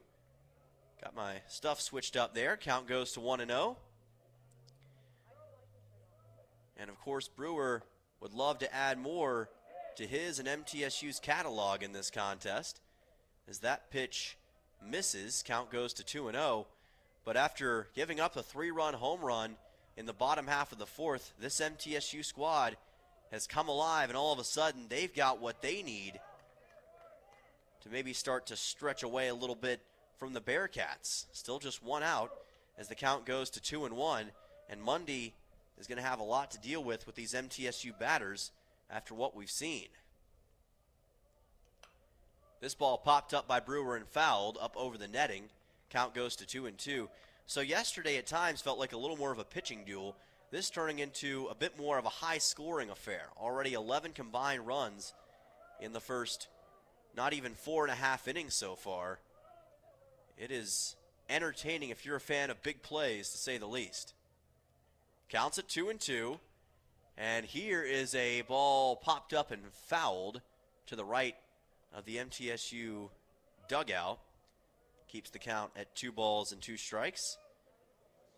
Blue Raiders, if they were to win today, they would pick up their first CUSA road victory of the season. Haven't won a road game yet against a CUSA opponent, but they could change that this afternoon. 2-2, Brewer. Line shot fouled, again above the MTSU bullpen.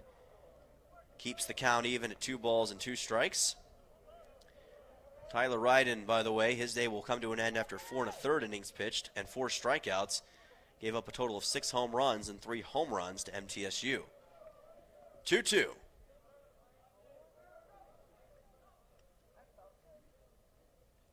Pitch from Mundy is popped up once again on the left side, and it is going to land somewhere towards the Sam Houston bullpen to keep the count even at 2-2. Kirby Orth chased after it pretty well, but couldn't quite get to it in time. And right now, MTSU, even when they're not scoring per se, they're still having an effect on this Sam Houston defense, and they're running up the pitch count of first Tyler Ryden and now Connor Mundy. Blue Raiders hitting 7 for 19 as a team. They're 3 for 9 with runners on base and have 4 extra base hits so far. 2-2. And this ball popped up on the left side by Brewer. Third baseman Frandon is in foul ground underneath it and makes the catch for out number 2. So that will end Brewer's 5th inning, and it will send on Lane Akers. Legged out a brilliant infield single his last time up. Now in a 2-out situation, trying to add to the 4 runs that MTSU has already put up in this inning. Got a single back in the 4th. The aforementioned single, I should say. Struck out looking in the 2nd. Watches this pitch from Mundy go by for a strike. Counts 0-1. And I am curious, after what we saw happen to Ryden, if that maybe gives Jerry Myers a little more pause for thought about keeping Chandler Alderman in for this bottom half of the 5th inning coming up. Sam Houston will be eager to try to retake the lead that they had for a short amount of time. Blue Raiders able to take their first lead of the day off the O'Neal solo home run. Counts at 1-1. Another pitch to Akers is fouled off the end of the bat of number 7. Count goes to 1-2. The sensational DH, one of the best hitters as of late in Conference USA. Local man out of Murfreesboro, played for the Seagull Stars and has been a great revelation this year. 1-2 pitch, and that will be a strikeout looking on Lane Akers. Second time that Akers has been struck out looking in this game. The first K for Connor Mundy, and that does it for a productive top half of the 5th inning. 2 big home runs for MTSU. Tyler Minnick with a 2-run homer and Dean O'Neal with a solo shot. MTSU with their first lead of the game, up 6-5. Back for the bottom of the 5th in 1 minute with the Sam Houston Bats on the Blue Raider Network from Van Wagner.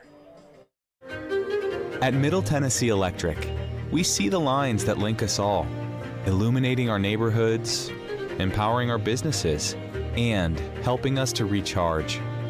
Because we believe in the power of good energy. Whether it comes from our grids, the sun, or a kind heart.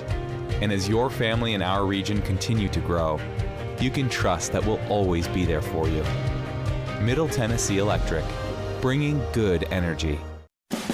Hey Blue Raider fans, this is Brad Hopkins with Exit Realty Bob Lamb & Associates. Winning in real estate is a lot like football. Good coaching and recruiting a great team are the keys. I put together a team of lenders, inspectors, and home professionals to help you succeed. Let me coach you through this process and make sure you come out a winner. Whether you're looking to buy, sell, or invest, I am here to help you win. Visit BradHopkinsHomes.com or call 615-556-9239 to find out more.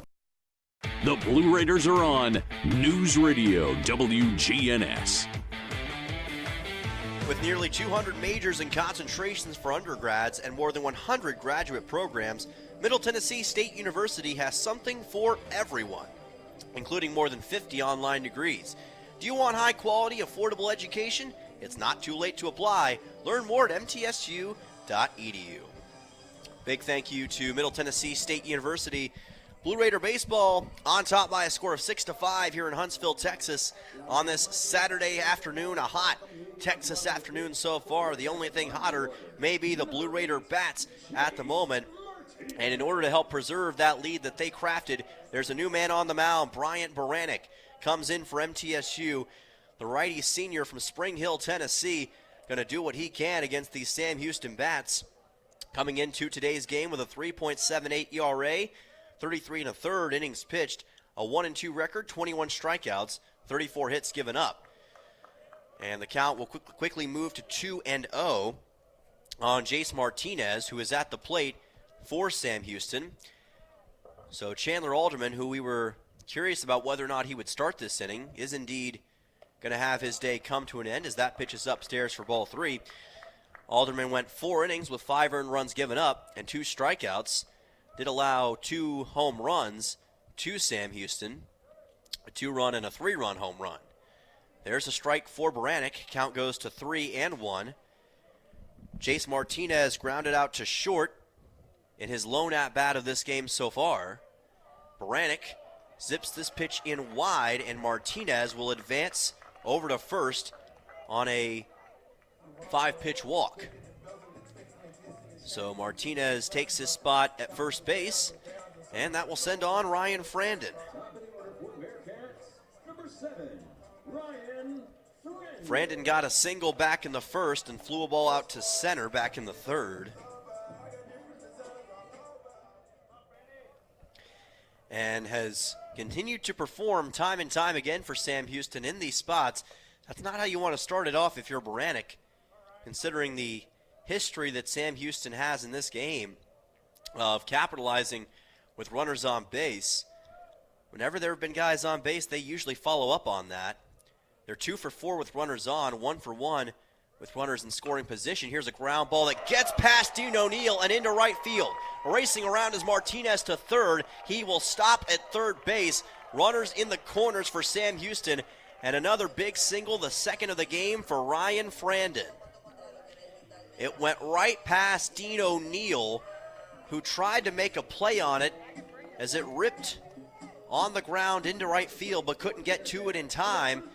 And just like that, the Bearcats have the tying run 90 feet away from scoring, and it's the speedy Jace Martinez. A huge single for Frandon.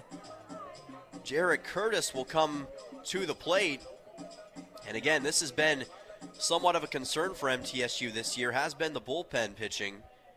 It has cost them late in a couple of games, and now here Sam Houston already trying to show some early holes in Bryant Baranek's game. And you've got Jarrett Curtis, one of the best batters on the team, trying to exploit that, as it looks like Tyler Minnick is going to go talk to Bryant Baranek, try to get him back to where he needs to be and in position to handle whatever Sam Houston brings to the table here. Curtis reached on a fielder's choice back in the first inning and grounded out to short in the third. As a team, the Bearcats hitting 6 for 16 in this game with 2 extra base hits, both of them home runs. But again, they just find ways to grind out runs in these kinds of situations. It's what they do. It helped them yesterday, and it might just help them once again today. So Curtis at the plate. Just needs one solid shot into the outfield to tie this game, with Martinez already at third. Pitch by Baranek, zips it in wide on a fastball. Count goes to 1-0. Baranek has been targeting that outside corner so far against this Sam Houston squad. Baranek made 16 appearances last year with 3 games started for MTSU. Had a season-high 5 innings pitched versus Alabama A&M on March 24th. Swing and a miss here on a nice fastball. Count goes to 2-1.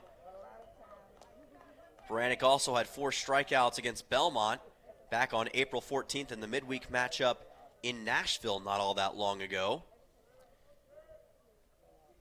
Trying to add to his catalog. 2-1. Bunt shown by Curtis, and the ball got by him anyway. And that will bring the count to 2-2, or at least it should. No, 3-1. Actually, they said that the ball missed the zone. Thought for sure that one would be in, but that's not what the home plate umpire called. So 3-1 pitch coming up. Runners in the corners. Dangerous spot for Baranek. Ground ball to short. Chance to turn 2. There's the out at second. The throw to first is going to be in time for the double play. A run does score for the Bearcats, though. Martinez comes home, and we're all tied up at 6 runs apiece. So Curtis will be awarded with the RBI on the ground out. But that still was not ideal for Sam Houston, as Frandon was out at second, and then Curtis couldn't make it to first in time. So it is a 6-6 game here in Huntsville, Texas, as Cade Corcoran will come to the plate. Officially, that's going to be a 6-4-3 double play. And now with Corcoran, the freshman, at the plate, there's nobody on base and 2 outs, with our game all tied up at 6 runs apiece. Corcoran struck out swinging against Chandler Alderman back in the 4th inning. The 1-0. Nice low fastball by Baranek. Count will even at 1-1. 89 miles per hour off of the arm. What a great competitive game we've got here on Saturday. Hope you're enjoying it. And a swing and a miss by Corcoran. Count goes to 1-2. This is what great Conference USA baseball is all about. And this just shows how much this win would mean to both teams. Corcoran, the team leader in total bases, entering the weekend at 62. Watches this pitch go to the outside, counts 2-2. Emerged as a true freshman phenom this year. Played in the THSCA All-Star game a year ago. And pops this one foul over towards the parking lot up above our press box. From College Station, Texas, home of the Texas A&M Aggies. Played at College Station High School, but has brought his electric ability here to Huntsville for Sam Houston. 2-2. Ground ball towards second. It's picked up, thrown to first, but not going to be in time as the throw was short from Cooper Clapp. O'Neal had to go off of the base, and it allows for Cade Corcoran to get to first. So we'll see how they officially score this. It was a tough play for Clapp to make, so I wouldn't be shocked if they call this a straight-up single, because he was at an awkward position, kind of crouched on the ground, trying to make that play, and there was just no way that it was going to be able to happen in time. We'll see how they officially score it, but regardless of that, Corcoran will be at first, and Jerry Myers out of the MTSU dugout, and I think he is going to call in a new pitcher. He will. So Bryant Baranek's day comes to a pretty quick end on what's going to be called an infield single for Cade Corcoran. And we'll see who the new pitcher is in just a moment, but still a solid effort in limited time for Bryant Baranek. We'll be back in 1 minute in a tie game in the bottom of the 5th between MTSU and Sam Houston on the Blue Raider Network from Van Wagner. Las Casas Drugs is a proud sponsor of Blue Raider Athletics, located at 4702 Las Casas Pike, just minutes from Murfreesboro. Las Casas Drugs strives to provide all of your pharmaceutical needs in that hometown atmosphere you deserve. Family-owned and operated, Las Casas Drugs offers free delivery, immunizations, drive-through window, gift shop, merchandise, and medication management programs. Come by and see how we can make a difference. And go Blue Raiders! Bring your game day style courtside with a stop at Lightning's locker room on the concourse. From bold new drops to timeless campus classics, we've got everything you need to turn heads from class to tip-off. Whether you're rocking a hoodie in the student section or sporting a tee around town, your look says it loud. You're here for the wins, the energy, and the tradition. So step up your style and your spirit, because at Lightning's locker room, the season never slows down, and every fan plays a part in the hype. Let's make every day feel like game day. Rutherford County's MTSU station, News Radio WGNS. Back here in Huntsville, Texas, Dylan Simmons on the call, and we are all knotted up at 6 runs apiece between the Blue Raiders and the Sam Houston Bearcats. And there is a new pitcher on the mound for MTSU, as Bryant Baranek's day will come to an end after 2/3 of an inning pitched. Gavin King now on the mound for MTSU. Of course, a man that we've heard from and seen many times this season here on the Blue Raider Network, and it is for good reason. King, one of the best relief pitchers on this roster at 32 1/3 innings pitched on the year for the sophomore out of Nashville, Tennessee. Played at Liberty Creek High School, has 39 strikeouts to his name and a 2-2 record to go along with it. He had 5 innings pitched versus Kennesaw State back on March 13th at home, and 8 strikeouts in that phenomenal comeback win against Belmont back on April 14th. This game has some vibes to that Belmont win, although it's not exactly the same. MTSU's had to come from behind in this one against the Bearcats. Here's a swing and a miss for Nathan Fink, a man who's already got a home run in this game, counts 0-1. Bryant Baranik's day comes to an end after 2/3 of an inning pitched, 1 earned run given up, and 1 walk issued. 0-1 pitch from King, swing and a miss, zipping in a beautiful fastball. That's what he's known for, is his ability to place his pitches at angles that are just almost impossible for batters to do anything with. Count is quickly at 0-2. Can King get a strikeout to start things off in his appearance? Not yet. 98 miles per hour on that fastball, a little bit low. Count goes to 1-2, but it was still a really nice looking pitch off the arm. And now with a 1-2, he's got a chance to get that starting strikeout. Here's a ground ball, just foul to the left of the third base bag. And if it had been a little bit more to the inside, it would have been trouble, as it was racing towards that left field corner. And if things had gone a certain way, could have potentially scored the runner at first, Cade Corcoran. Corcoran got a single just a few moments ago, an infield single officially. Counts at 1-2. Pitch from King is upstairs. Count evens at 2 balls and 2 strikes. Blue Raiders understand that they can't take this lightly at any juncture right now. They've got to stay in attack mode, and they've got to keep Sam Houston at the very least on par, if not behind them. You do not want to fall behind again. 2-2, swing and a miss. And Gavin King starts off his appearance on the day with a strikeout on Nathan Fink. He got him swinging. And that brings us to the top half of the 6th inning in what's been a fun, dramatic, and exhilarating game so far. Bearcats plate 1 run in the frame, and we'll see if MTSU can respond in 1 minute's time on the Blue Raider Network from Van Wagner in Huntsville, Texas. Hey folks, it's Chip Walters from Exit Realty Bob Lamb & Associates, helping Middle Tennessee make smart moves in a fast-moving market. Whether you're buying, selling, or just exploring your options, you deserve someone who knows this community and treats your goals like their own. From first-timers to long-time homeowners, I'm here to guide you with clarity, confidence, and a steady hand. When you're ready to make the next move, start with someone you trust. Visit choosechip.net and let's make your 2026 move the right move. Nothing is more expensive than a missed opportunity that could have changed your life. Maybe you're just graduating high school, or are working and need to earn a degree to advance your career.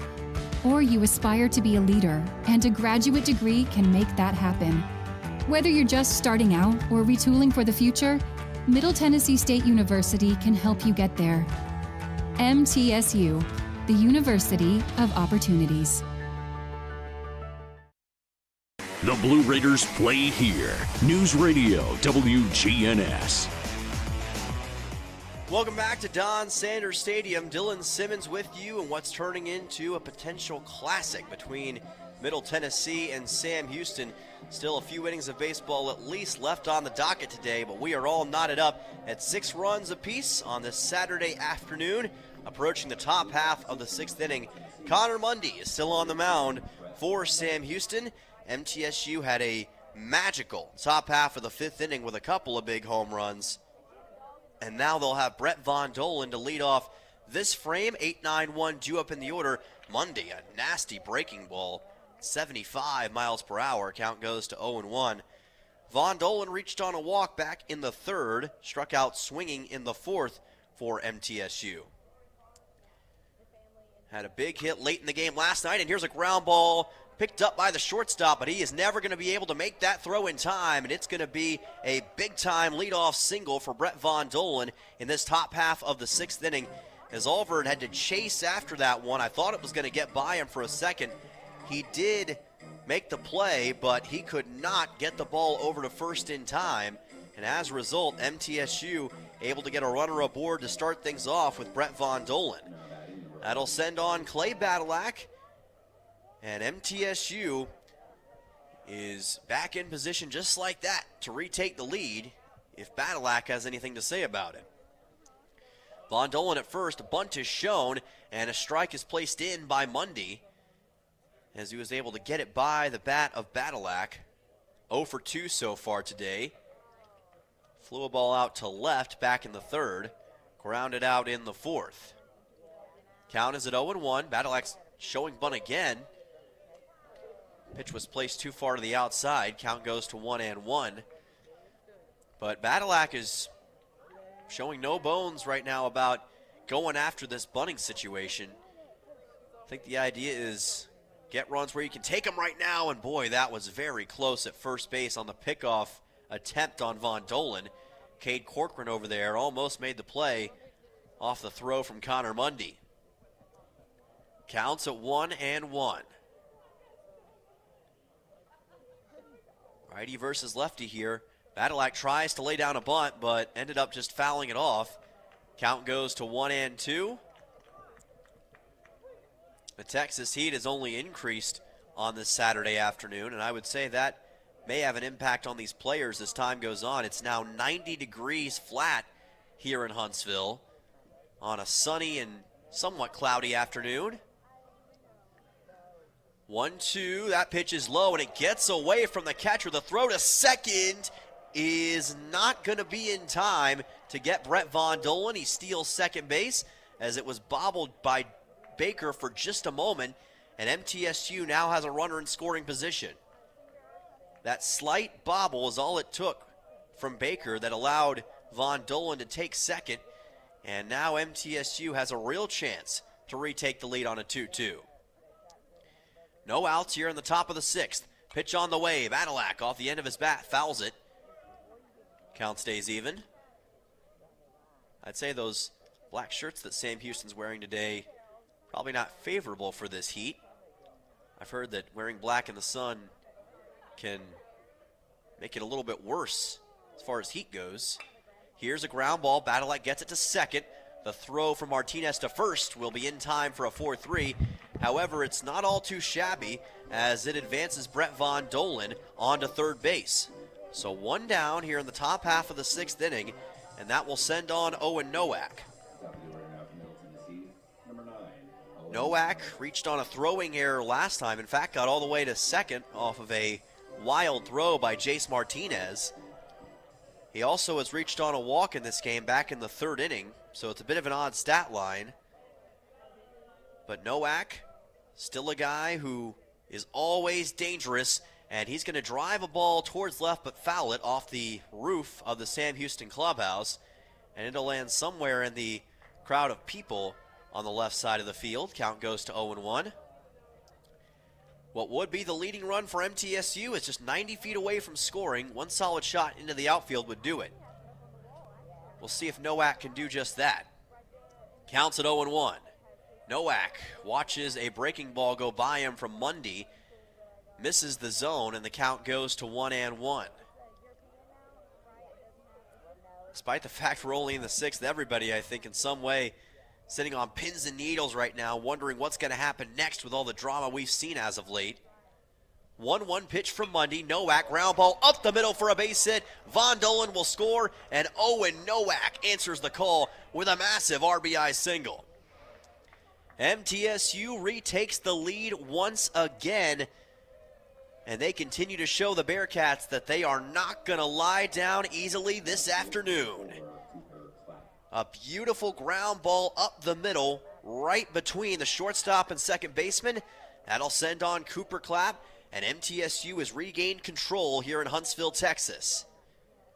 Cooper Clapp got an RBI double his last time up. One out here in the top of the sixth. Pitch is high with Nowak at first. Count goes to 1-0. And that bobble that we saw by the catcher Baker that allowed Von Dolan to get to second proved to be bigger than you may have thought in that situation, because it made it easier for Von Dolan to score eventually. He then advanced to third as Badalak grounded a ball out to second, and then from there the RBI single from Nowak brought him in. So MTSU back on top with the count at 2-0 on Cooper Clapp.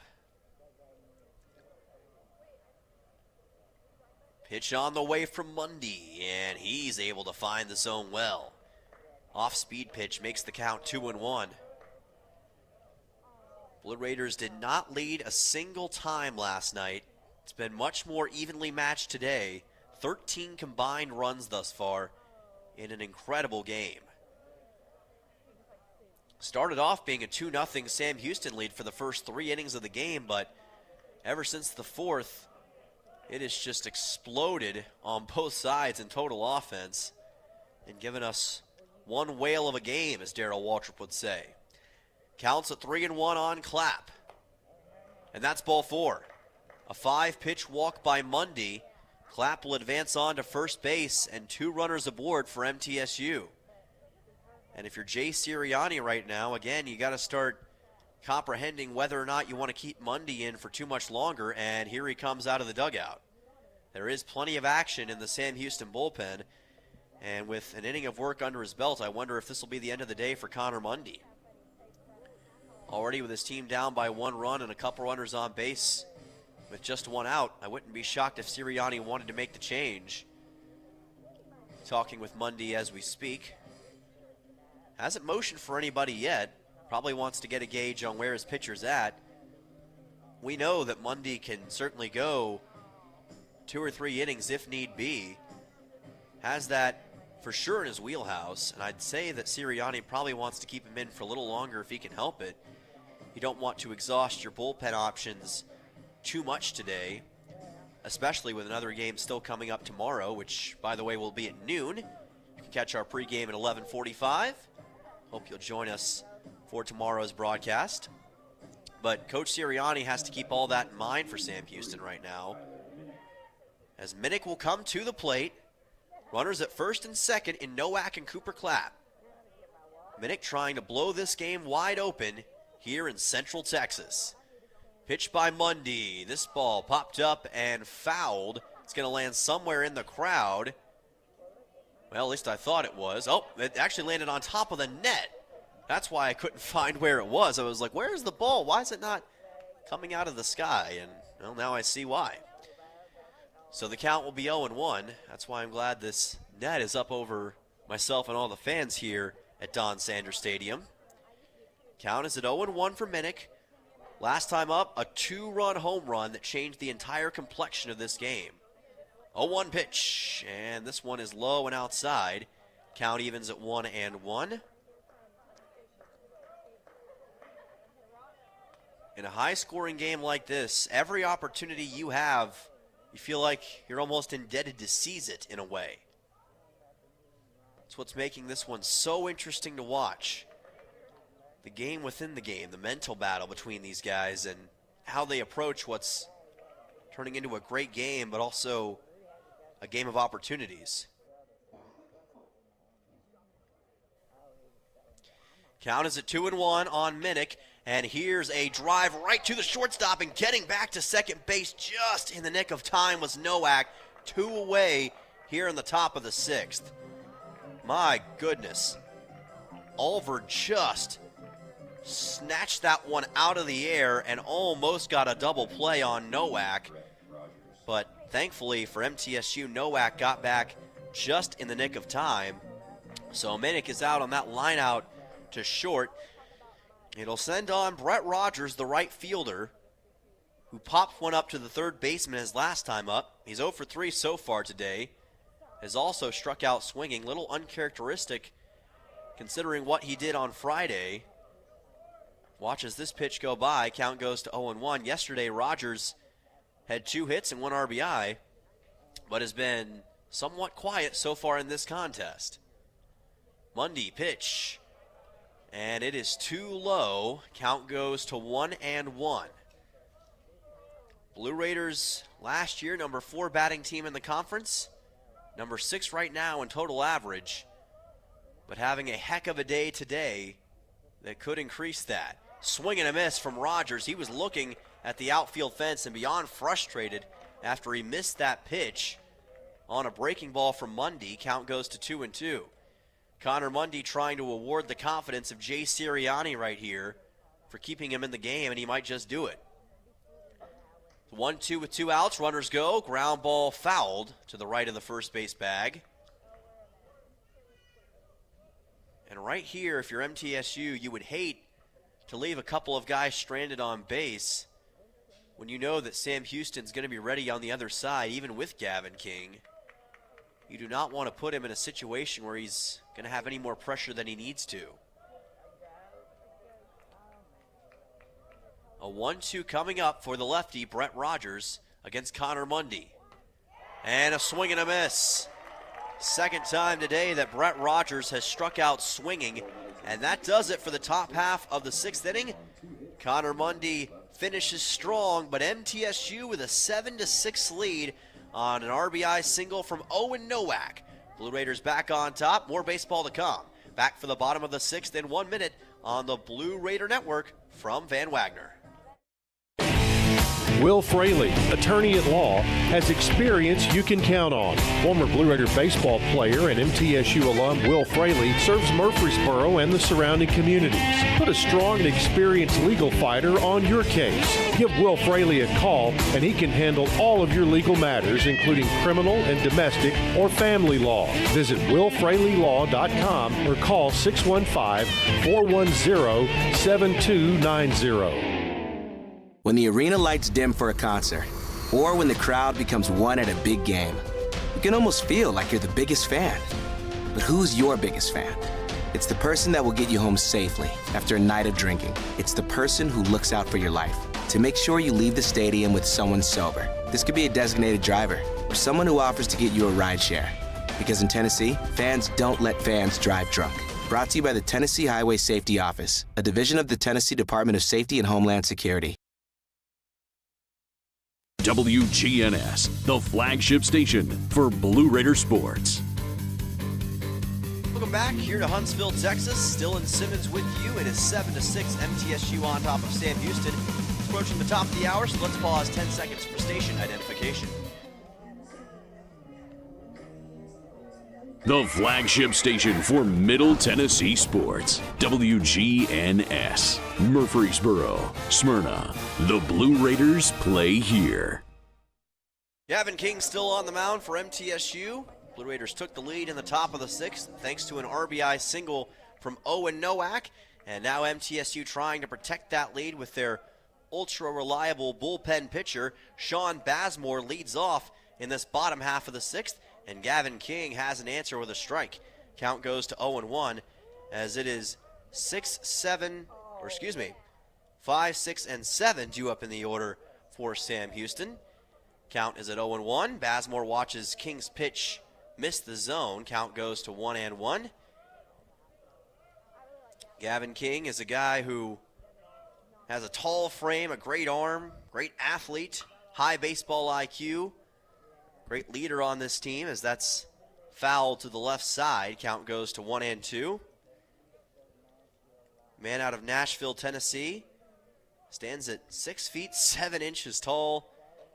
And, you know, I got to sit by him on the plane, and it was just astonishing at the wingspan this guy has. And he had a tough time with the plane we were on just because there wasn't a lot of leg room for him. But he had no trouble on that pitch as he gets a big strikeout on Bazemore, his second straight strikeout. And this one starts off the 6th inning's bottom half. Gets Bazemore looking for his second K of the game, and that sends on Hunter Alvord. The shortstop has already reached twice in this game. Reached on a walk back in the 4th and got a single in the 2nd as the sun reappears in a big way here at Don Sanders Stadium. Pitch on the way from King, a swing and a miss. Hard to do anything with that 92-mile-per-hour fastball madness, but that's exactly what Gavin King can provide. Count goes to 0-1. Wes Baker is on deck, already has a 3-run home run in this game, but King is not here to play around with what we're seeing so far. The thing with Gavin King, though, is that he's not a guy who's necessarily going to give you a 7-inning performance. However, in doses, he can be maybe the best pitcher on this Blue Raider roster. On certain days, a swing and a miss. And he came into this game in the 5th inning, so he could definitely take MTSU the rest of the way if need be. We'll see if that is indeed the case. There is a little action in the MTSU bullpen, but right now, King's got it under control. 1-2. This pitch is high off the glove of Minnick. So the count evens at 2 balls and 2 strikes. And I'm sure Jerry Myers and this Blue Raider roster, they just want to see King keep this under control and keep the Blue Raiders in position to walk away with a series-tying win here in Huntsville this afternoon. Counts 2-2. Here's a ball chopped by Alvord foul towards the Bearcat dugout. Gets the count and keeps it even at 2-2. Sam Houston searching for win number 20 of the season. MTSU with a win today would get their 9th win in conference and would get back above 500. Most importantly, would even the series. 2-2, and this fastball misses the inside part of the plate. And the count runs full at 3-2 against Alvord. 33 runs on the year, 36 hits, 23 RBIs for the shortstop. Nobody on base with 1 away. King with another big strikeout.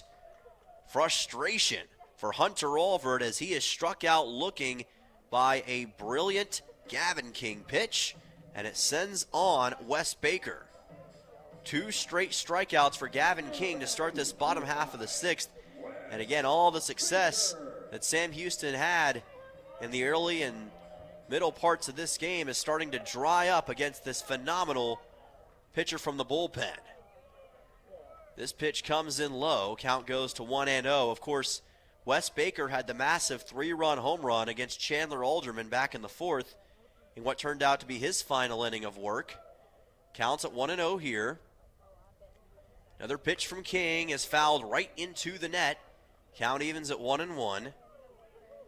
97 miles per hour on that last fastball by Gavin King. This guy's just sensational. He just has a knack for giving you close to triple-digit speeds on a consistent basis. It's incredible. Goes with the breaking ball here and places it wide of the zone. Count goes to 2-1. And the thing is, sometimes even his breaking balls look like fastballs with the sheer speed that he's able to deliver them at. It's pretty impressive. Counts at 2-1. And that is too far to the inside. Almost caught Baker on the right side of the body for the lefty batter. And the count goes to 3-1. Blue Raiders would get a big win as far as the race in Conference USA goes with a win today. Would get them to 9-11 in conference play. This is a check swing fouled off the bat of Baker, and the count runs full at 3-2. Gavin King looking for a 1-2-3 inning. He may be looking for his 4th straight strikeout in this game. He struck out Fink to end the 5th inning. Already has a couple here against Bazemore and Alvord. Now looking for a strikeout on Wes Baker on this 3-2. Payoff pitch. And that is too far to the outside on a breaking ball. And Wes Baker, again, finds a way on base with a base on balls. Bearcats have the tying run aboard over at first base. And this is deja vu and kind of the danger zone if you're an MTSU fan, because there have been far too many situations so far this weekend where Sam Houston has been in a position like this and they've been able to get a run out of it. So if you're Gavin King and MTSU, you want to shut this down fast.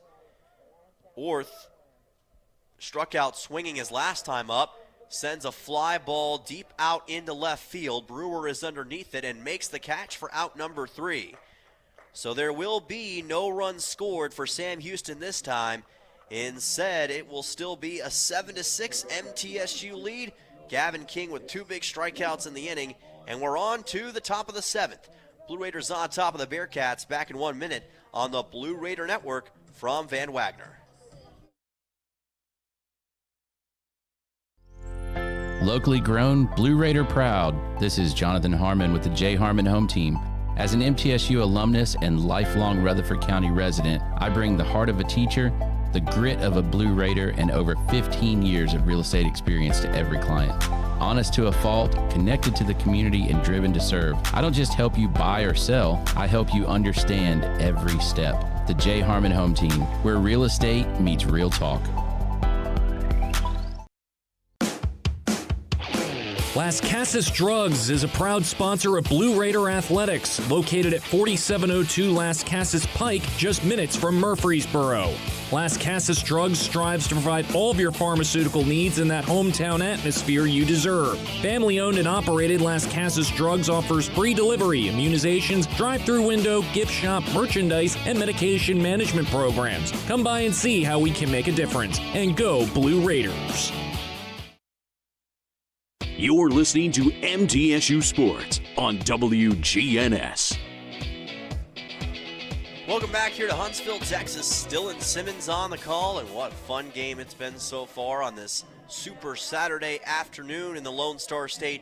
MTSU on top here at Don Sanders Stadium by a score of 7-6 over the Sam Houston Bearcats in this Saturday edition of Blue Raider Baseball.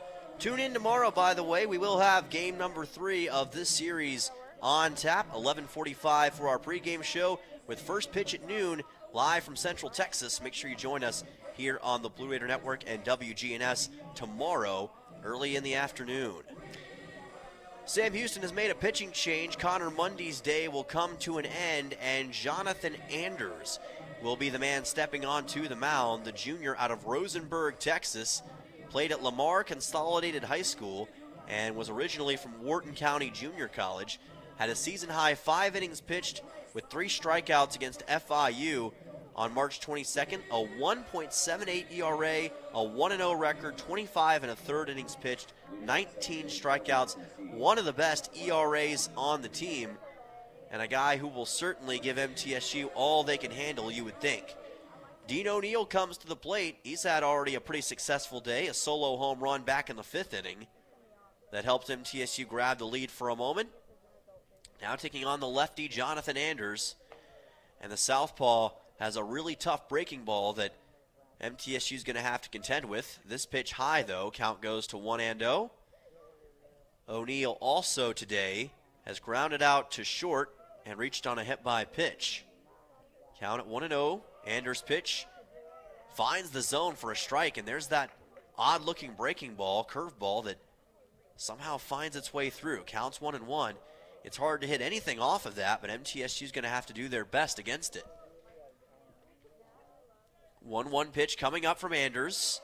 And again, another low pitch. This time he tries the fastball, and it works well. Count goes to 1-2.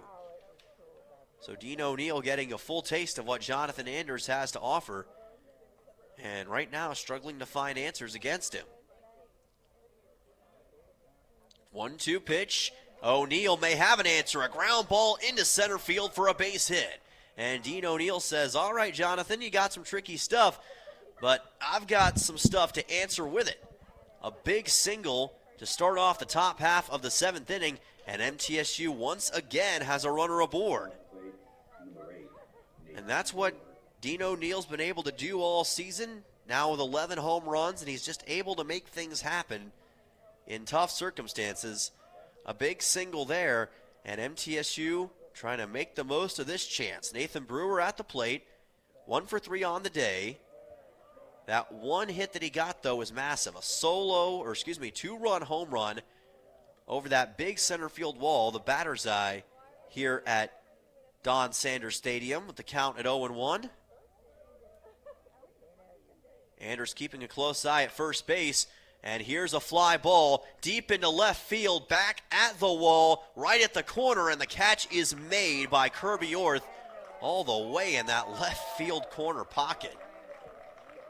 So a tough first out of the inning secured. That was almost a second home run of the day for Nathan Brewer. That moonshot hung in the air forever, and it needed just maybe 5 more feet to get over the wall and out of the ballpark. Instead, 1 down with O'Neill staying at first, and that will send on Lane Akers. Akers was able to leg out an infield single earlier, has 2 strikeouts also, though, against him looking. This pitch is in for a strike for Jonathan Anders, trying to see if he can avoid MTSU adding to their lead. Definitely testing him right now. Counts at 0-1. Anders, breaking ball, popped up and fouled up behind the press box.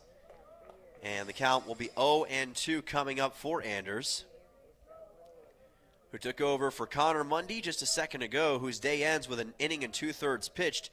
1 earned run, 1 walk, and 2 strikeouts to his credit against MTSU.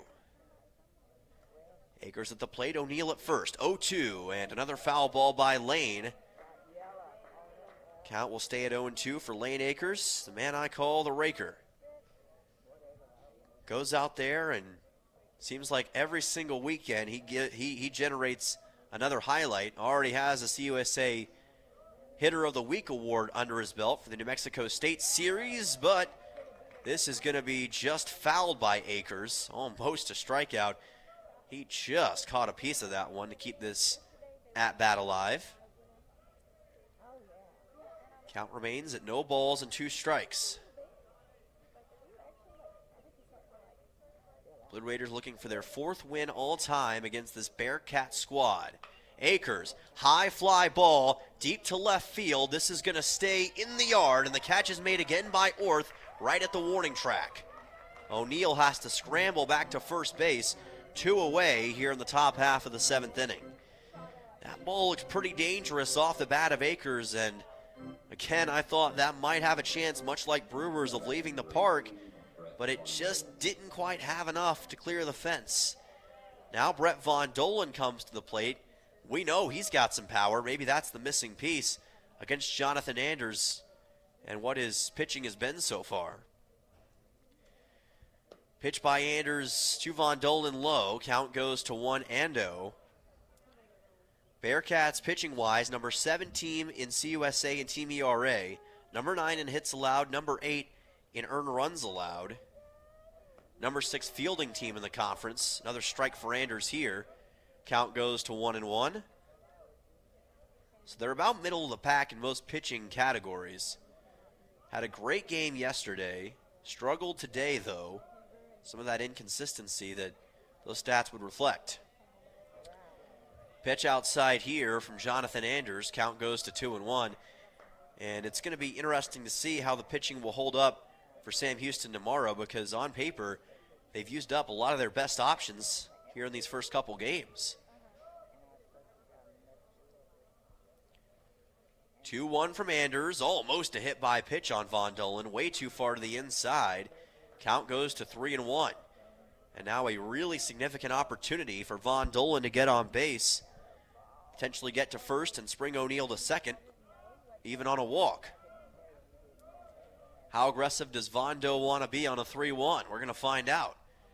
3-1 pitch, ground ball to short, picked up by Alvord, underhand toss to second, and he gets the out on Dean O'Neill with Jace Martinez to end the top half of the 7th inning. So for the first time since the 3rd inning, MTSU comes up empty, and that will bring us to the bottom half of the 7th inning. We'll be back right after the 7th inning stretch in this 7-6 ball game between the Blue Raiders and the Bearcats on the Blue Raider Network from Van Wagner. Bring your game day style courtside with a stop at Lightning's locker room on the concourse. From bold new drops to timeless campus classics, we've got everything you need to turn heads from class to tip-off. Whether you're rocking a hoodie in the student section or sporting a tee around town, your look says it loud. You're here for the wins, the energy, and the tradition. So step up your style and your spirit, because at Lightning's locker room, the season never slows down, and every fan plays a part in the hype. Let's make every day feel like game day. The Blue Raiders are winners in the classroom, on the field, and the courts. Richard Lewis here. I want you to win in real estate also. Buying, selling, auction here in Tennessee, or along the Gulf Coast, a second home, or investing. Give me a call to help start that winning process. 615-319-9981. Oh, I'm never too busy for your referrals. Richard Lewis, Exit Realty, Bob Lamb & Associates. The Blue Raiders are on News Radio WGNS. Fantastic day at the ballpark here in Central Texas. Dylan Simmons with you on the Blue Raider Network from Van Wagner. And we are approaching the bottom half of the 7th inning in today's exceptional matchup between the Blue Raiders and the Bearcats. MTSU vying to even up the series after suffering a tough 6-3 loss last night here at Don Sanders Stadium against this Sam Houston squad. Gavin King so far in his inning and a third of work has been wheeling and dealing against the Bearcats and is trying to keep his streak going as Jace Martinez will lead off an inning for the third time in this game. 9-1-2 due up in the order for Sam Houston. Martinez reached on a walk his last time up in the 5th inning. And now leading off here in the 7th against Gavin King. And King zips a pitch to the outside. Counts 1-0. This game has calmed down a little bit after the explosion of scoring that we saw in the middle part of the contest. Both teams have now seemingly focused more in on the defense and the pitching, and it's worked out well for them with Jonathan Anders and Gavin King taking over, two of the better bullpen arms on both sides. So at least for the back third of the game, it could turn into a little bit more of a pitcher's duel. Count at 1-1 on Martinez.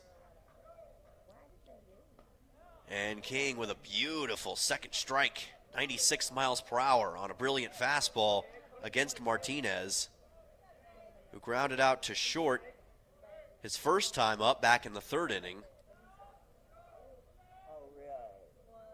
1 ball and 2 strikes coming up for King. And here's a fly ball out to right field. This ball is going to land in foul ground and actually lands on top of the wall in the MTSU bullpen. Rogers was racing after it, trying to see if he could get to it, but there was nothing he could do about that one. So the count will be 1-2 coming up for Martinez. And now for Sam Houston, you wonder if desperation grows a little bit more on their side. Obviously only down 1 run, but only got 3 more innings to work with. Trying to come back from this 1-run deficit. Martinez, another foul ball off of a fastball by King. This one all the way towards the road up above the stadium here. And the count stays at 1-2 on this hot Saturday afternoon in Huntsville.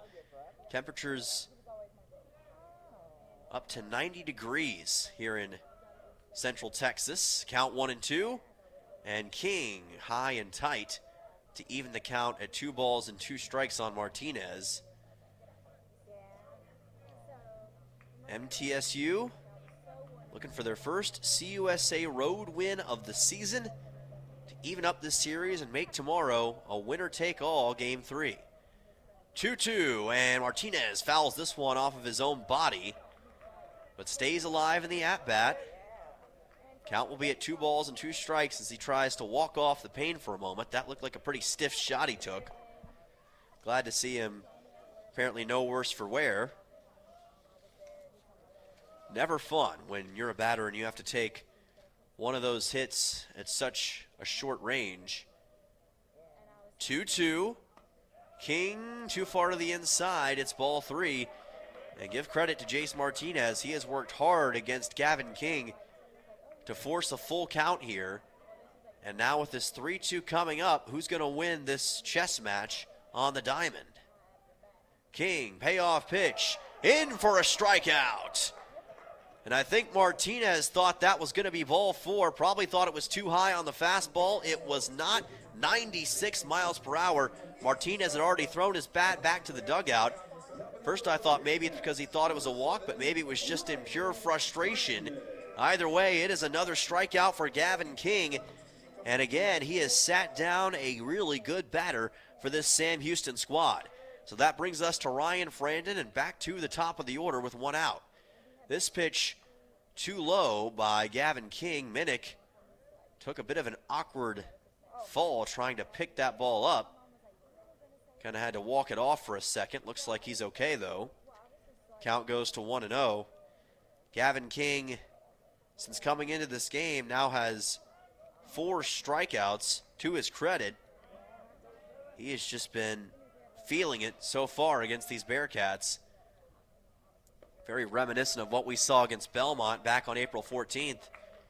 Even some of what he did against Delaware this past weekend in Murfreesboro. Came in late in a couple of those games and ended up generating big saves for MTSU. Counts 2-0. This ball by Frandon popped up and fouled. It's going to land somewhere back behind the press box and actually on the concourse area and up over the fence. That's protecting the ballpark from everybody outside. Count goes to 2-1. Gavin King, it hasn't been easy against these Sam Houston batters. He's been earning it, but he's been making them blink more often than not. 2-1 pitch to Frandon. Another ball that is flown towards center field. Camping underneath it is Nowak, and he'll make the catch in the sunlight for out number 2. So Frandon will be retired on that fly ball, and it'll send in Jarrett Curtis. Grounded out for an RBI back in the 5th inning that tied the game at 6 runs at that point. He's grounded out to short in this game and reached on a fielder's choice back in the 1st. So it's been somewhat of an up and down day, but he's still been productive regardless for Sam Houston. King, pitch goes wide here, and the count now 1-0 off of a 95-mile-per-hour fastball.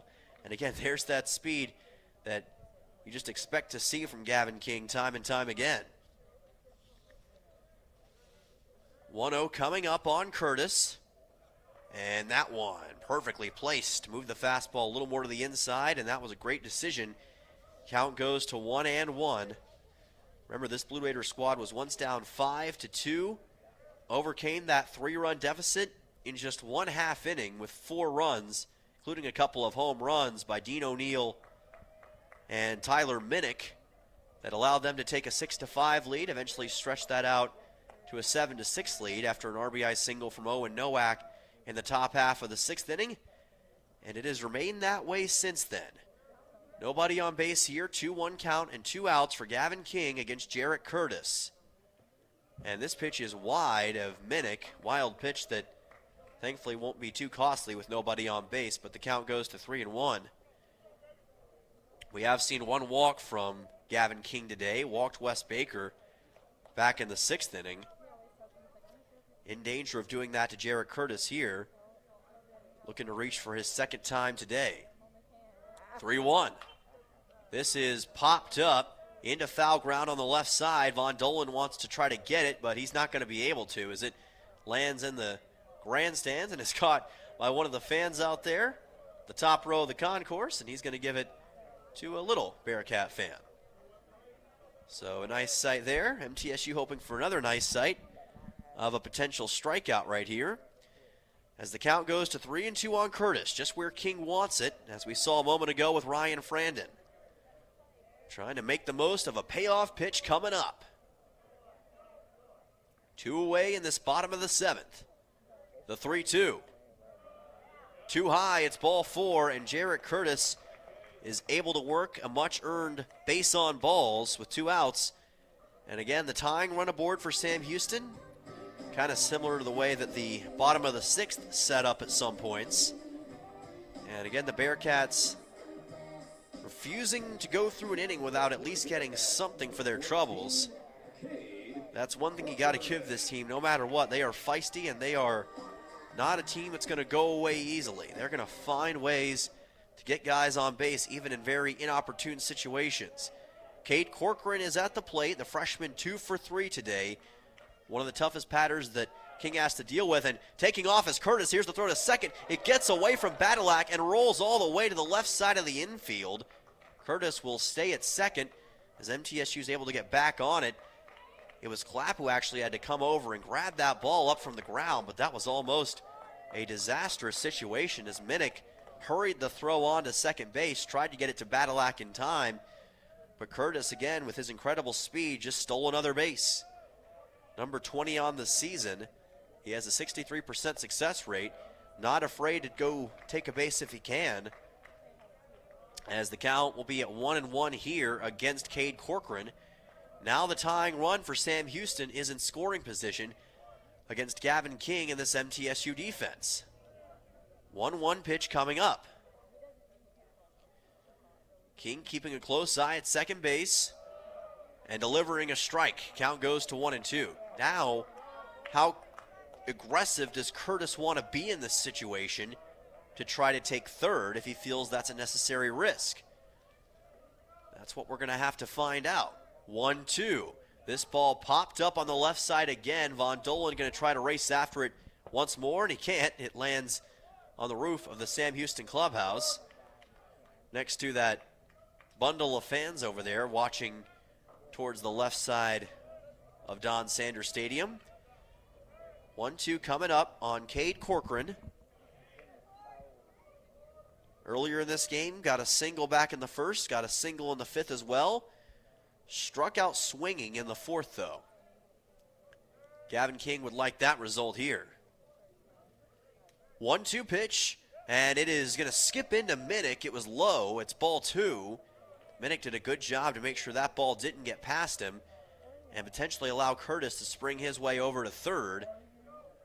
So now the count at 2-2 for MTSU against Cade Corcoran, trying to maintain the lead that they've had since the top half of the sixth inning. Neither team has scored since that time. It's been a war of attrition ever since. 2-2 to Corcoran. King's pitch gets away again. It's a wild pitch from Minnick, and that will allow Curtis to move on to third. Not the first time we've seen a wild pitch so far in this inning from Gavin King, and this time it was well to the inside of Tyler Minnick, the catcher, and the count will run full at 3-2, and Curtis is now at third. The tying run is 90 feet away from scoring for Sam Houston here in the bottom of the seventh inning. Corcoran at the plate looking for an answer, but there are two outs. 3-2, swing and a miss. Crown him, Gavin King, with another clutch, massive strikeout against the Bearcats, his fifth of the game, and they will deny Jarrett Curtis right at the doorstep to keep the score at 7-6. Blue Raiders on top, looking to add to their lead in the top of the eighth in 1 minute on the Blue Raider Network from Van Wagner.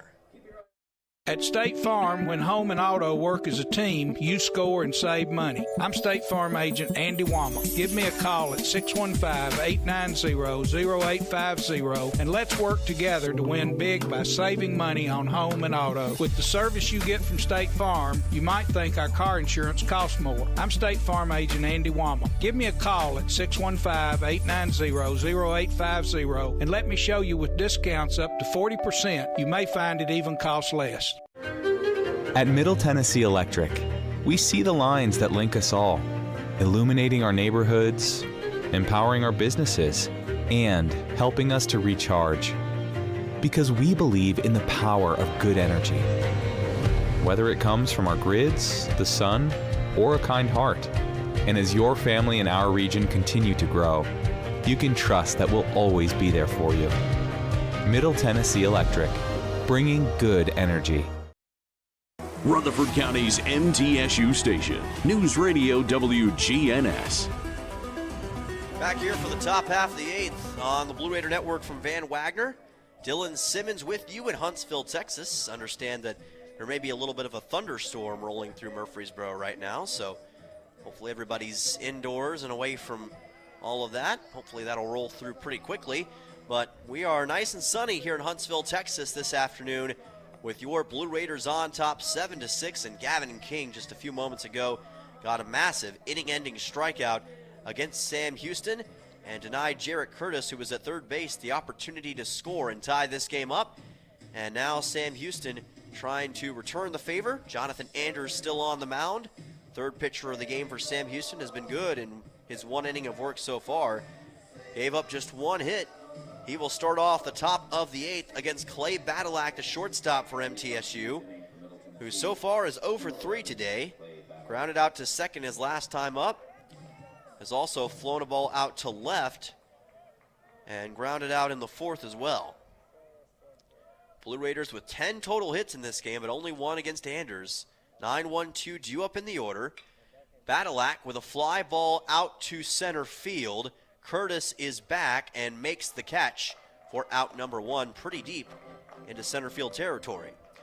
1 away. Owen Nowak will come to the plate. MTSU looking for win number 22 on the season and trying to pick up their first CUSA road win of the season, and most importantly, even up this critical series in Huntsville, Texas against the Bearcats. Nowak at the plate. This pitch comes in too far to the inside. Counts 1-0. MTSU was 8-19 in conference play a season ago. Didn't make the tournament last year, but they feel as though they can make it this year and get one of those top 9 spots. Right now, if the season ended today, they would be in a said position, but there is a lot still left to be decided this year, and a lot of teams vying for those several spots up for grabs. Counts at 2-0 on Nowak against Anders. So you got to finish strong in these series. That's the most important thing. Anders a strike, and that will bring the count to 2-1 on Nowak, who got an RBI single that gave MTSU the lead his last time up in the 6th inning. This pitch, too far to the inside by Anders. Count goes to 3-1. And that is veteran recognition from Owen Nowak, deciding not to swing at that pitch. And again, it was a good decision. 3-1 coming up against Anders.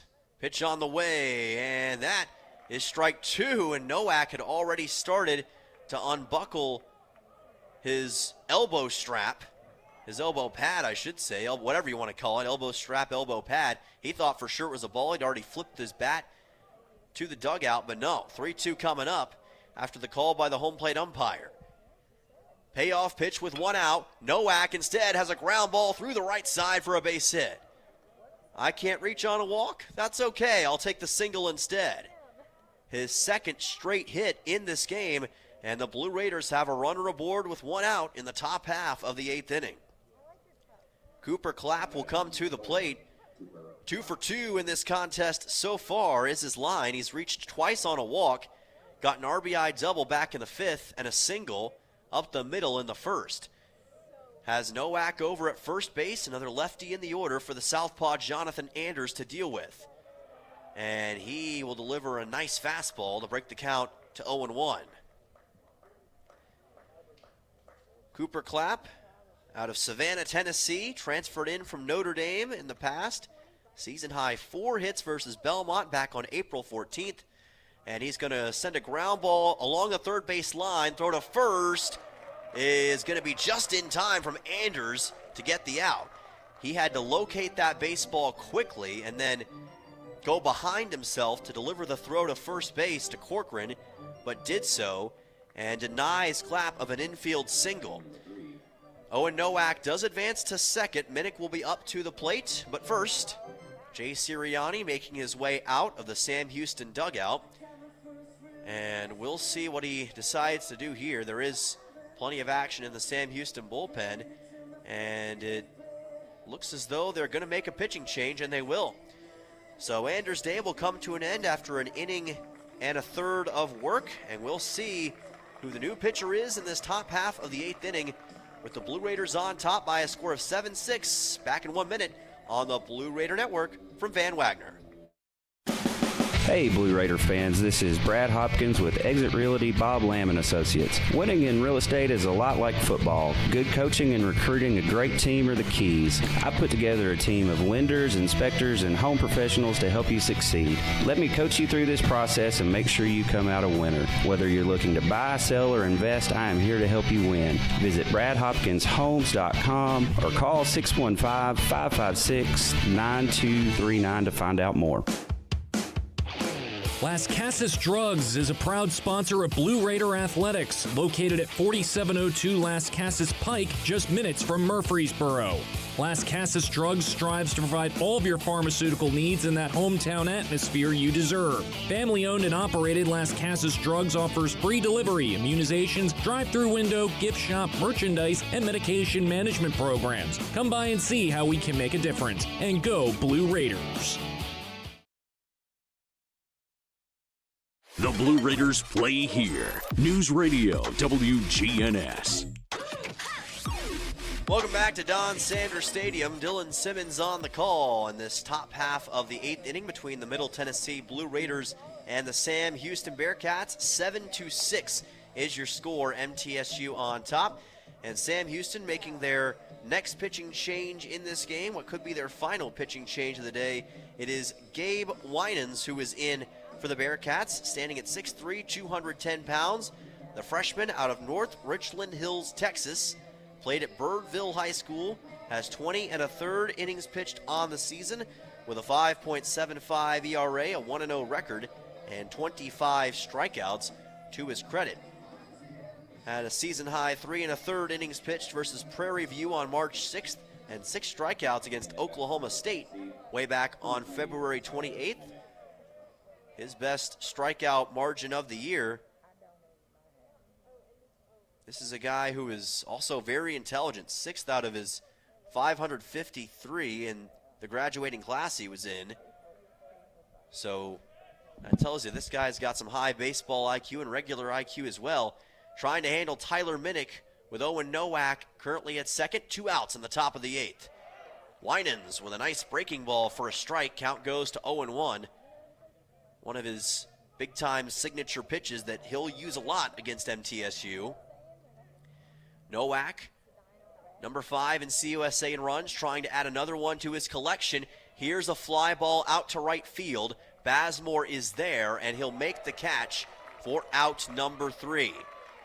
So the Blue Raiders will come up empty against Gabe Winans, and it will bring us to the bottom of the 8th. The score remains Middle Tennessee 7, Sam Houston 6, and we'll be back in 1 minute to find out if Sam Houston can nod this game up. Back then on the Blue Raider Network and Van Wagner. Don't go anywhere. Bring your game day style courtside with a stop at Lightning's locker room on the concourse. From bold new drops to timeless campus classics, we've got everything you need to turn heads from class to tip-off. Whether you're rocking a hoodie in the student section or sporting a tee around town, your look says it loud. You're here for the wins, the energy, and the tradition. So step up your style and your spirit, because at Lightning's locker room, the season never slows down, and every fan plays a part in the hype. Let's make every day feel like game day. Hey folks, it's Chip Walters from Exit Realty Bob Lamb & Associates, helping Middle Tennessee make smart moves in a fast-moving market. Whether you're buying, selling, or just exploring your options, you deserve someone who knows this community and treats your goals like their own. From first-timers to long-time homeowners, I'm here to guide you with clarity, confidence, and a steady hand. When you're ready to make the next move, start with someone you trust. Visit choosechip.net and let's make your 2026 move the right move. WGNS, the flagship station for Blue Raider sports. Welcome back here to Huntsville, Texas. Dylan Simmons on the call, and we are approaching the bottom half of the 8th inning.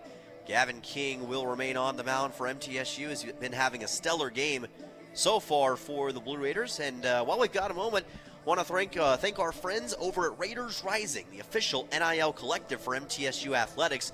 Raiders Rising provides student athletes from all 17 varsity teams at MTSU opportunities to earn income based on their name, image, and likeness. Follow at Raiders Rising on X and RaidersRising.com for more information on upcoming events, how to donate, become a member, and more. Nathan Fink is at the plate, the DH for the Bearcats against Gavin King. Swing and a miss. Counts at 0-1 for Fink, who has struck out swinging and grounded out to short so far in this contest, but got a massive 2-run homer against Chandler Alderman earlier on, and he's going to dig at this and swing and miss. Count goes to 0-2. Gavin King already with 5 strikeouts in this contest since coming in back in the 5th inning. And through 2 1/3 innings, he has been nothing short of sensational for MTSU. Oh, but that is not what he wanted to do. Too far to the inside, and that was almost a hit by pitch, it looks like. I thought it was initially, but I think it bounced off the turf before hitting Nathan Fink. So the count will be 1-2, and that's a fortunate break, if nothing else, for Gavin King. Rare to see him just kind of lose the handle on one. 1-2. Swing and a miss for Fink, and another strikeout for Gavin King. We've said that a few times today. His 6th now in just 2 2/3 innings of work.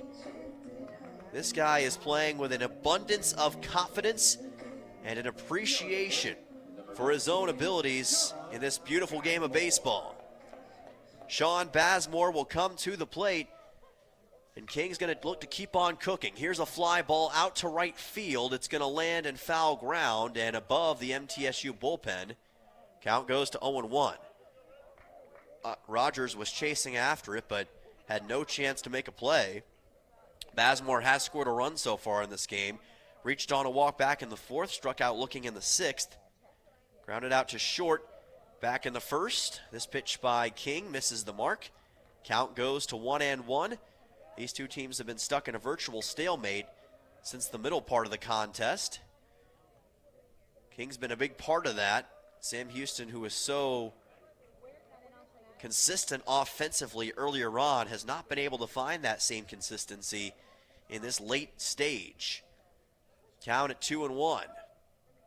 And here's a chopper up towards short. It's picked up, but no, it's not. Badalak missed the ball as he tried to pick it up with his bare hand. I would assume that's going to be called for an E6, and Bazemore will make it on to first. Well, you don't see that every day. It was a pretty softly hit ball. Badalak tried to make a play on it, and I thought he was going to be able to pick it up, but instead he missed it as it bounced right by him. Tried to go with his bare hand to pick it up, and instead Bazemore on to first. That'll send on Hunter Olverd. It's going to be officially ruled as an infield single on Badalak, so my assumption of it being a potential E6 was wrong. Bazemore is going to be awarded with the hit. Now Olverd to the plate. Got a single back in the second, reached on a walk in the fourth, and struck out looking in the sixth inning. That is a rare lapse for MTSU so far in this game. Counts at 0-1. Here's a ground ball to third. Von Dolan there. Throws to second. There's one out. Throw to first. Chance to turn the double play. And they got it. A massive inning-ending double play for the Blue Raiders. Count at 5-6-3 for MTSU. And they maintain the 7-6 lead. How about these Blue Raiders? How about this defense? It is playing at an exceptional level this afternoon in Texas. MTSU maintains the lead. We'll be back for the top of the ninth in just a moment as the Blue Raiders look to add some insurance, here on the Blue Raider Network from Van Wagner. Nothing is more expensive than a missed opportunity that could have changed your life. Maybe you're just graduating high school, or are working and need to earn a degree to advance your career. Or you aspire to be a leader, and a graduate degree can make that happen. Whether you're just starting out or retooling for the future, Middle Tennessee State University can help you get there. MTSU, the University of Opportunities. Will Fraley, attorney at law, has experience you can count on. Former Blue Raider baseball player and MTSU alum Will Fraley serves Murfreesboro and the surrounding communities. Put a strong and experienced legal fighter on your case. Give Will Fraley a call and he can handle all of your legal matters, including criminal and domestic or family law. Visit willfraleylaw.com or call 615-410-7290. You're listening to MTSU Sports on WGNS. Welcome back here on the Blue Raider Network from Van Wagner as we are in the top half of the ninth inning between MTSU and Sam Houston. 7-6. Blue Raiders on top of the Bearcats. We're in the top half of the ninth inning, and MTSU in position now to potentially claim a series-tying win against the Bearcats. It'll be helped if they can add some insurance against Sam Houston here in this top half of the ninth. As Gabe Winans is on the mound, he'll face off against Brett Rogers. 4-5-6 due up in the order for MTSU. Pitch here against Rogers is in for a strike. Count goes to 0-1. MTSU has not scored since the sixth inning against the Sam Houston team. Here's a ground ball through the right side for a base hit. Brett Rogers has done it again, but this is his first hit of the game for MTSU. A big-time single for the Blue Raiders in the top half of the ninth inning, and the quest to add some insurance is off to a good start for the Blue Raiders. Dean O'Neill will come to the plate, and we'll see what he can do to help out Brett Rogers in this situation. O'Neal already has a solo home run in this game. He's also reached on a hit by pitch and got a single his last time up. So it's been a much different day than the one he had yesterday, but Winans' pitch here goes by for a strike. Count goes to 0-1. O'Neal with 2 hits and 2 runs in this game, along with 1 RBI. Can he add one more exclamation point? 0-1 pitch by Winans is outside. Count goes to 1-1. Of course, Gavin King, I would imagine, will be back out there for MTSU, but you don't want to just leave it up to his hands if you're the Blue Raiders. You want to give him as much room to work with as possible. 1-1, runner goes. Here's the throw to second. It's going to be close at the bag, but just making it in time is Brett Rogers. Able to steal second base, and MTSU has a runner in scoring position. A great stolen bag by Rogers, and it was a great job to take off as quick as he did. Heck of a throw by Wes Baker. Almost got Rogers out, but not quite. So now it's even more incentive for Dean O'Neal on this 1-2. Check swing. And that'll be called just barely for ball 2, as it looked initially as though O'Neal may have went all the way around, but umpires did not say that. So the count goes to 2-2 with no outs. And O'Neal still fighting against Winans. A massive 2-2 coming up for the man they call Dino on this team.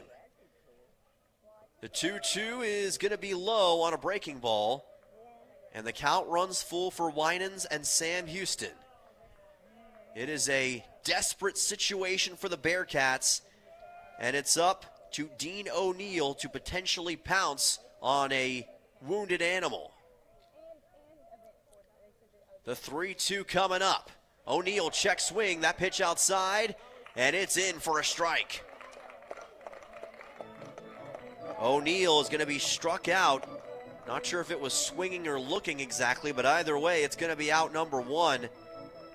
Didn't see exactly if the umpire called that he went all the way around or not, but either way, I think the pitch was on the outside corner. So O'Neal is struck out, and that will send on Lane Akers. It will officially be struck out swinging for Dean O'Neal. Brewer to the plate, flew out to left his last time up. And he's going to swing and miss at this pitch, but it gets away from the catcher Baker, and advancing to third is Brett Rogers. That pitch was very low, and digging after it was Brewer. And he didn't make contact with it, but I don't know if Baker quite knew where the ball was initially, and as a result, it got away from him, bounced off of him, and rolled all the way towards the Bearcat dugout, and it allows Rogers to take third base.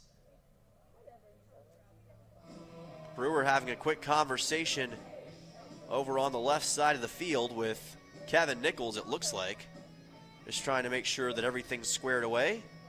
Nichols has done a great job this year helping out these MTSU bats and this MTSU offense. Count's going to be 0-1 here for Brewer. 1 for 4 today with that home run over the center field wall back in the 4th inning.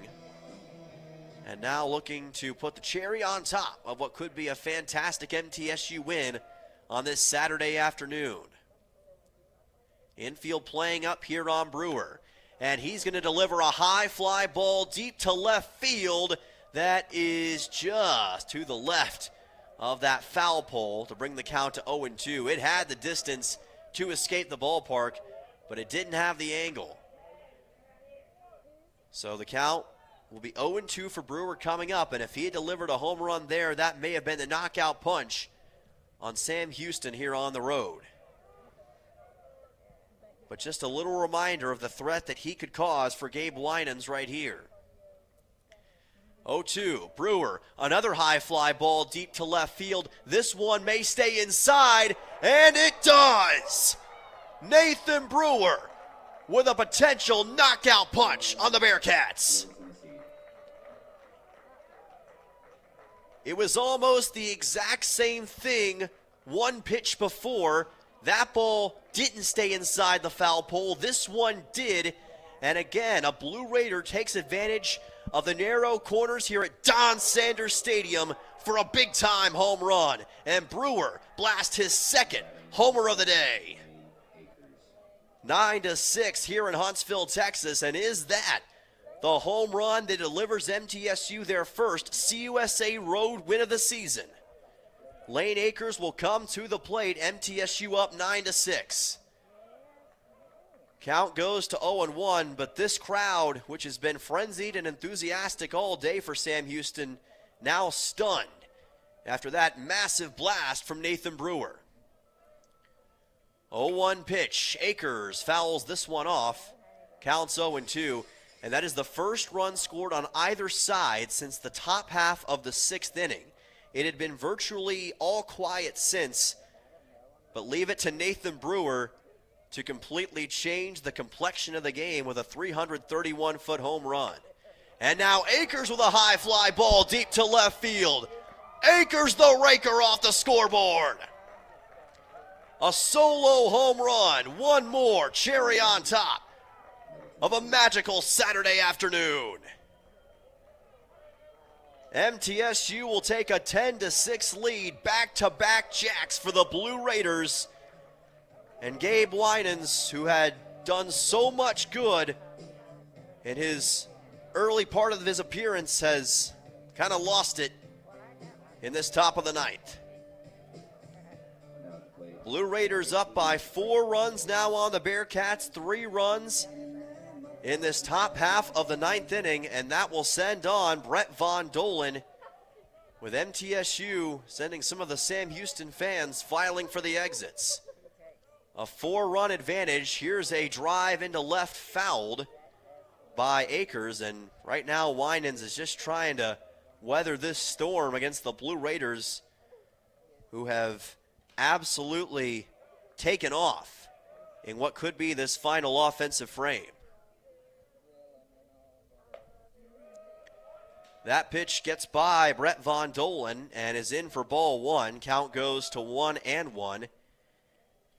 Akers with his 5th home run of the season just a moment ago. Brewer now with 8 home runs this year. That was Akers' first home run of the weekend, as a matter of fact. MTSU didn't have a single home run yesterday, but it's been a different story in today's contest. The home runs have been coming fast and furious. They have 5 total as a team in this contest. Another pitch to Von Dolan by Winans is going to be a little bit high, and the count goes to 3-1. Von Dolan with 1 hit and 1 run in this game. Got a single back in the 6th. Reached on a walk in the 3rd. And he's going to reach on a walk here. As ball 4 delivered by Winans to the outside. Jay Sirianni's going to make a call to the Sam Houston bullpen. And Winans' day will come to an end with a runner aboard for MTSU and a 10-6 lead. What a top of the 9th for the Blue Raiders. Back-to-back home runs from Nathan Brewer and Lane Akers. And MTSU on their way to possibly winning their first CUSA road game of the season. Back in 1 minute for the new Sam Houston pitcher on the Blue Raider Network from Van Wagner. When the arena lights dim for a concert, or when the crowd becomes one at a big game, you can almost feel like you're the biggest fan.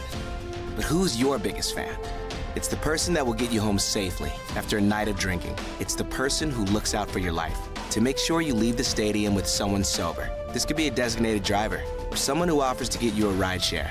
Because in Tennessee, fans don't let fans drive drunk.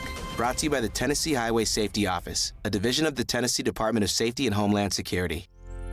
Locally grown, Blue Raider proud. This is Jonathan Harmon with the J. Harmon Home Team. As an MTSU alumnus and lifelong Rutherford County resident, I bring the heart of a teacher, the grit of a Blue Raider, and over 15 years of real estate experience to every client. Honest to a fault, connected to the community, and driven to serve. I don't just help you buy or sell, I help you understand every step. The J. Harmon Home Team, where real estate meets real talk. The Blue Raiders are on News Radio WGNS. Welcome back to Don Sanders Stadium in Huntsville, Texas. Dylan Simmons on the call with you here on this Saturday afternoon. And your Blue Raiders on top of the Sam Houston Bearcats by a score of 10-6 after a multi-home run inning here in the top of the ninth for MTSU against Sam Houston. And a new pitcher on the mound for the Bearcats as Gabe Winans' day will come to an end. Jacob Holzer will take over on the mound for Sam Houston, a lefty pitcher with 17 innings pitched on the year, a 10.06 ERA, 19 earned runs given up along with 18 strikeouts. He has an 0-3 record officially so far this season. Holzer, a junior out of Denton, Texas, played at Ryan High School and transferred in from Murray State College. Last year he was an all-NJCAA Region 2 selection with an 8-1 record, a 2.64 ERA, 76 strikeouts, and 58 innings pitched. Only allowed 5 extra base hits all season. But the Blue Raiders, they have been absolutely feeling it as of late in this game. They've got Brett Von Dolan at first, who reached on a walk a moment ago. Clay Badalak to the plate, with MTSU having the goal at the top of the ninth to add some insurance. Well, they've done more than add insurance. They may have just completely ended this game and taken it out of reach for Sam Houston. Count is at 0-1 after that strike delivered by Holzer. Badalak with a line drive just to the right of that right field line. It was rolling towards that right field corner as well, but barely missed getting down in time, so the count goes to 0-2. Could have very easily scored Von Dolan from first, but instead we'll have an 0-2 situation coming up. Blue Raiders yesterday were held scoreless going into the top of the ninth. Today, 10 runs against Sam Houston. So just goes to show you how quickly things can change in less than 24 hours. 0-2 pitch, Badalak, ground ball that will be gobbled up. No, the shortstop can't make the play on it. Alvord had his glove on it initially, but then lost the ball, and Badalak will make his way over to first. It was going to be a tough play regardless. Runners on first and second for MTSU. That is not the first time today we've seen Alvord kind of have trouble with the ball from the shortstop position and try to get something going from an awkward angle. So Badalak is now at first. After that single, runner at second is Brett Von Dolan. And now to the plate, it's Owen Nowak, who fouls this one off, and the count goes to 0-1. 15 hits now for the Blue Raiders in this contest. And I'd say they're in some way savoring every moment of this. They want to enjoy the kind of afternoon that they're having against this Sam Houston squad. Nowak, ground ball right to the mound. Throw to second, gobbled up by the second baseman. Got the out at second base, but reaching on a fielder's choice over at first will be Owen Nowak, so should be runners at first and third for MTSU. Nowak will be at first base. The man out at second is Clay Badalak. Brett Von Dolan on to third. And that will send Cooper Clapp to the plate. Grounded one out right to the pitcher his last time up. Already has an RBI double today, has reached twice on a walk, and also has a single. Runners at the corners. And this pitch is going to be delivered just a little bit wide. Count goes to 1-0 for the man on the mound, Jacob Holzer. Count goes to 1-0. Holzer's pitch low and almost past the catcher Wes Baker. Right now, Holzer's just trying to prevent any more damage delivered by MTSU in this top of the ninth inning. But they're showing no signs of slowing down yet. Clapp with a fly ball out to left field. It's going to land in foul ground and over towards the Sam Houston softball field. So the count will move up to 2-1. Cooper Clapp, a couple of hits today already, like we mentioned, having himself a pretty solid outing, as has everyone. There's really been production on all sides. In fact, every single Blue Raider in the lineup does have a hit today, so kind of tells the story. Ground ball, or I should say low pitch here on the ground by Holzer, right in front of Baker. Count goes to 3-1. So many ground balls as of late that when you see a ball on the ground, that's what your natural instinct is to call it. 3-1 pitch, and that is a good correction by Holzer for a strike. Count runs full at 3-2. So a payoff pitch coming up with 2 outs to potentially strand a couple of runners on base for MTSU and take care of Cooper Clapp. Time's going to be called here by Baker, or actually by Holzer, who was getting himself readjusted. I think his shoe may have been untied. Wanted to get that situated. Just trying to retire Clapp and get his team back on the field with an opportunity to maybe tie this thing up. 3-2 fouled towards the Blue Raider dugout by Clapp. Keeps the count full.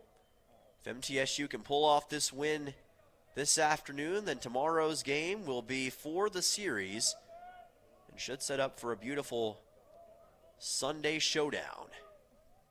3-2, ball 4. Cooper Clapp able to work a walk, and he'll make his way over to first base.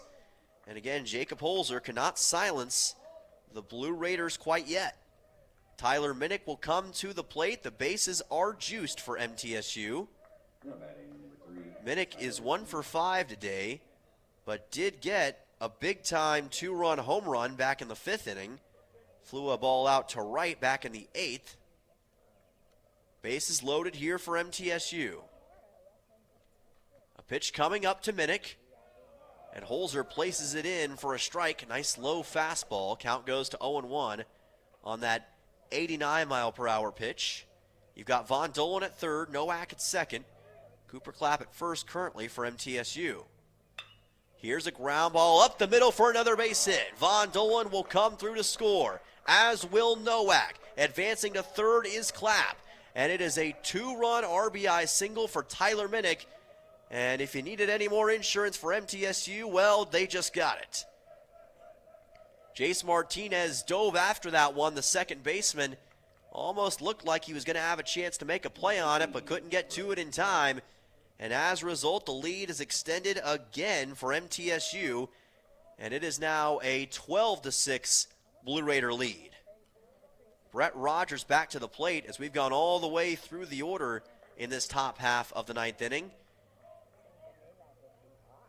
The proverbial dam is broken for Sam Houston as far as their bullpen pitching goes late in this game, and MTSU's exploited it. 0-1. Here's a ground ball by Rogers right to the second baseman. Martinez throws on to first, and that will do it for the top half of the 9th inning.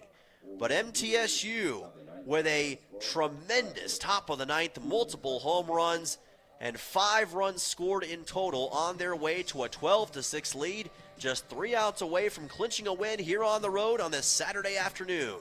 Back in 1 minute on the Blue Raider Network from Van Wagner. Las Casas Drugs is a proud sponsor of Blue Raider Athletics, located at 4702 Las Casas Pike, just minutes from Murfreesboro. Las Casas Drugs strives to provide all of your pharmaceutical needs in that hometown atmosphere you deserve. Family-owned and operated, Las Casas Drugs offers free delivery, immunizations, drive-through window, gift shop, merchandise, and medication management programs. Come by and see how we can make a difference. And go Blue Raiders! Bring your game day style courtside with a stop at Lightning's locker room on the concourse.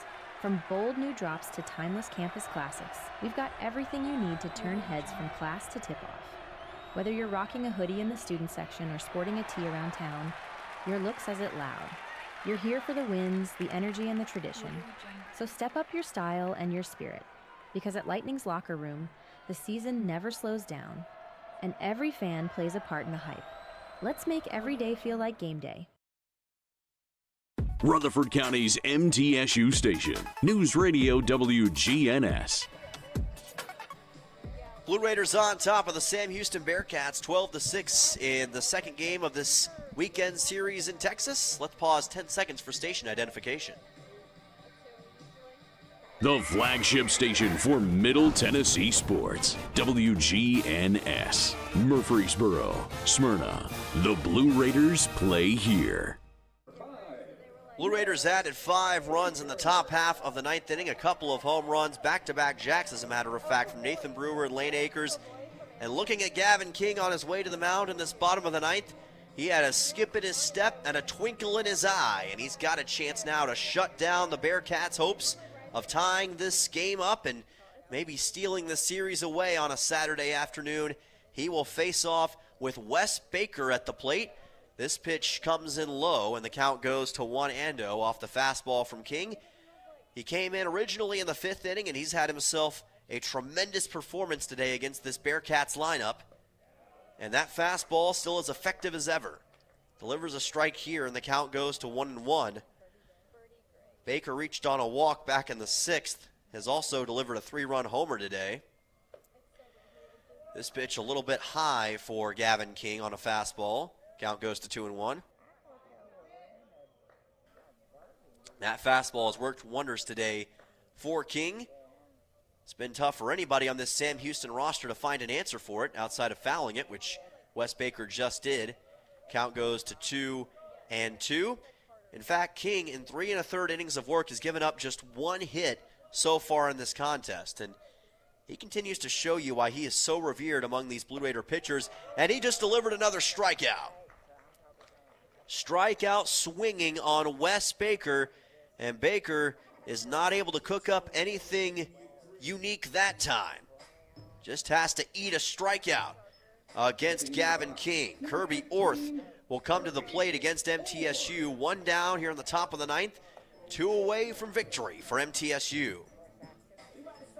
Orth flew out to left his last time up, or flew a ball out to left his last time up, struck out swinging in the 4th inning, and grounded out to short in the 2nd. Nobody on base for the Bearcats, down 6 runs. Pitch by King, a fly ball, or a ball popped up, I should say. Lost track of where it was in the sun. It actually lands right behind me here in the press box. Count goes to 0-1. Great press box here at Don Sanders Stadium, by the way. We want to thank the Sam Houston Athletics facilities for the great accommodations. Pitch is outside here. Count goes to 1-1. Excited to be back at it tomorrow. Again, our pregame will be at 11:45 with game time at noon here in Central Texas for what should be a winner-take-all series finale. Here's a drive into right center field. Rogers racing after it, and he can't make the catch. It rolls all the way off the wall. And not stopping at second, here is Orth racing around to third, and he's got a big-time one-out triple for Sam Houston. What an extra base hit for Kirby Orth. He's found a way to shock us a couple of times already this weekend, and that was a big-time triple past Rogers. And a demonstration that Sam Houston is far from done here today. Jace Martinez will come to the plate. We saw a late rally in yesterday's Game 1 by MTSU against Sam Houston. Maybe now the Bearcats trying to return the favor in their own right. Gavin King, 7 strikeouts already in this game, facing off with Martinez. Delivers a fastball here, too far to the inside. Count goes to 1-0. If I know Gavin King, though, he is none too eager to allow Sam Houston a window back into this game. 1-0 pitch, and there's the strike that King was looking for. 96 miles per hour on that fastball. It's just amazing to see how that speed is so high so consistently. Even this deep into a performance, King's already approaching 70 pitches. 1-1. And that pitch a little bit outside. Of course, MTSU does have guys warming up in the bullpen, but I'd imagine that they want to ride King out all the way if they can. See if he can finish up what's been a great game so far today. Came in for Bryant Baranek back in the 5th inning and has been lights out ever since. 2-1, check swing, and that will be called for strike 2. Count evens at 2 balls and 2 strikes as Martinez went around. Thought he could get a handle on that, and he could not. Martinez does not have a hit yet today. He did reach back in the 5th on a walk. Got a 2-2 coming up against King here. Here's a line shot right to Cooper Clapp. The second baseman makes the play for out number 2. And the Blue Raiders are just 1 out away from clinching the win here on a Saturday afternoon. Sam Houston will go back to the top of the order to Ryan Frandon. And the Bearcats will see if Frandon can possibly keep their hopes alive for just a little bit longer, although at this point in time, it just feels as though it's delaying the inevitable. Frandon does have a couple of singles in this game. Has flown out to center on his other attempts. Count goes to 0-1. Gavin King now just 2 strikes away from potentially finishing the job here in this Saturday afternoon matchup in what may be his best performance of the season. And I know that covers some pretty decent ground as that's fouled off. Counts 0-2. We saw what he did against Belmont back on April 14th, but this is a conference opponent in a crucial situation on the road in a win that MTSU desperately needs. And now King trying to finish it off. 0-2. Fouled into the netting by Frandon to keep this plate appearance alive. Remember that Kirby Orth is at third after the triple that he got just a few moments ago. Count will be at 0-2 once again for Frandon. Gavin King staring daggers through him. The 0-2. Here's a high drive deep into right field, and the Bearcats aren't done yet. Frandon with a 2-run shot over the right field fence, and just like that, Sam Houston has made it a 4-run game. Ryan Frandon had a solo home run yesterday. He has a 2-run home run today in the bottom half of the 9th inning. And the Bearcats showing signs of life with 2 outs late in this bottom half of the 9th inning. Jerry Myers will make his way out of the dugout to talk to Gavin King, and I think he wants to decide whether or not King can get this final out or if they need to make a pitching change in order to secure the victory here this afternoon. Haven't seen any motion from Myers that would indicate a pitching change yet. Looks as though, at least initially, he's going to keep King out there, and he will. So he's going to rely on the man who's brought him to the dance so far this afternoon to finish the job against this Bearcat squad, as Jarrett Curtis will come to the plate. There's now nobody on base and 2 outs. Hello. As somebody's talking through our crowd mic down there. Fans are having a good time, obviously. MTSU hoping to have a better time in just a moment by securing a victory, as that pitch is going to miss. Count goes to 1-0 on a 94-mile-per-hour fastball. Jarrett Curtis so far 0 for 3 in this game. Did reach on a walk his last time up.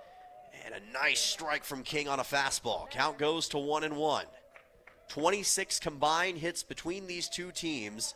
20 combined runs as well. If you like offense, this is certainly the game for you. 1-1. Swing and a miss from Curtis. Count goes to 1-2. And now Gavin King looking for the magic number 8 strikeout to finish the job against the Bearcats and tie this series up. Here comes the 1-2. Swing and a miss. And that'll end the game. Gavin King finishes the afternoon with 8 scintillating, sensational strikeouts. And the Blue Raiders find a way to fight back on the road and tie the series against the Bearcats. And folks, Middle Tennessee has their first CUSA road win of the season. What a phenomenal response by this Blue Raider squad. What heart, what energy, what passion, what desire they showed all day long. It wasn't easy. It looked a little uncomfortable at the start. They were down 5-2 at one point in the 4th inning, but this team fought back. They didn't quit. They showed moxie. They showed guts all day long, and now they've got a win to show for it. A 5-home-run day performance from this Blue Raider squad, and they'll get to take a win back to the Fairfield Inn and Suites over on the west side of town. We're going to take a 2-minute timeout. When we come back, we will deliver our quick post-game show here on a Saturday afternoon and talk about MTSU's 12-8 win against the Bearcats. Back in 2 minutes right here on the Blue Raider Network from Van Wagner. The Blue Raiders are winners in the classroom, on the field, and the courts. Richard Lewis here. I want you to win in real estate also. Buying, selling, auction here in Tennessee, or along the Gulf Coast, a second home, or investing. Give me a call to help start that winning process. 615-319-9981. Oh, I'm never too busy for your referrals. Richard Lewis, Exit Realty, Bob Lamb & Associates.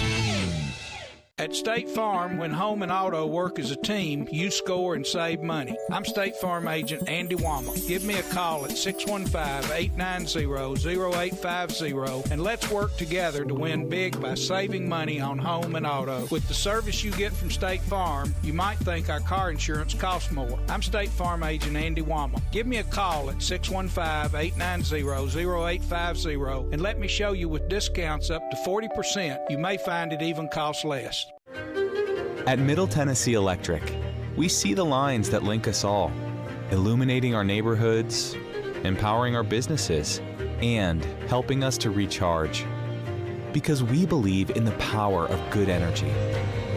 Whether it comes from our grids, the sun, or a kind heart. And as your family and our region continue to grow, you can trust that we'll always be there for you. Middle Tennessee Electric, bringing good energy. Hey Blue Raider fans, this is Brad Hopkins with Exit Realty Bob Lamb & Associates. Winning in real estate is a lot like football. Good coaching and recruiting a great team are the keys. I put together a team of lenders, inspectors, and home professionals to help you succeed. Let me coach you through this process and make sure you come out a winner. Whether you're looking to buy, sell, or invest, I am here to help you win. Visit BradHopkinsHomes.com or call 615-556-9239 to find out more. WGNS, the flagship station for Blue Raider sports. Today's game is in the books, and it's time to recap today's action in the Blue Raider postgame show. Today's broadcast on the Blue Raider Network has been brought to you in part by Will Freely, attorney at law, State Farm Insurance, and agent Andy Womack, Middle Tennessee Electric, Exit Realty, Bob Lamb & Associates, and agents Brad Hopkins, Richard Lewis, Jonathan Harmon, and Chip Walters. And by Las Casas Drugs. Let's head back to the ballpark for today's Blue Raider postgame show. Back here to Huntsville, Texas on this Saturday afternoon, transitioning into Saturday evening. Dylan Simmons with you, proud to be with you after Middle Tennessee picked up a 12-8 win in game number 2 of this series against the Sam Houston Bearcats. And as the song on the outside indicates, carry on, Wayward Sons. And that's what MTSU is going to be looking to do in game 3 tomorrow against Sam Houston. But really quickly, let's go over our final stats for this game for the Blue Raiders. They had 3 total pitchers today. Chandler Alderman got things going with 4 innings pitched to start. Did give up a couple of home runs and 5 total earned runs with a 4-inning performance, along with 2 walks and 2 strikeouts. Bryant Baranek came in for 2/3 of an inning, gave up 1 earned run with 1 walk and 2 hits. And Gavin King, certainly the pitcher of the game, 4 1/3. He gets the win today, gave up 2 earned runs on a 2-run home run from Ryan Frandon, ironically in the bottom of the 9th with 2 outs. Otherwise, he was almost perfect, got 8 strikeouts on the day as well, and he helped secure the win for the Blue Raiders. But of course, you got to talk about the Blue Raider bats in this game because they were in fuego. Owen Nowak ends up with a 3-hit, 2-run performance along with 1 RBI, a 2-home run performance from Nathan Brewer. He gets 4 RBIs on the day along with 2 hits and 2 runs to his name. Lane Akers got a late solo home run shot. He ends up with 1 RBI, 2 total hits on the day along with 1 run. Brett Von Dolan, 1 hit and 2 runs, forced 2 walks on the day. Cooper Clapp ended up forcing 3 walks. He gets 1 RBI and 2 hits as well. And Tyler Minnick, 4 RBIs, including a 2-run home run, 2 hits, and 1 run for MTSU as well. Part of a 5-home run performance for the Blue Raiders today against Sam Houston. What a win for the Blue Raiders, and it's also their first CUSA road game win of the season.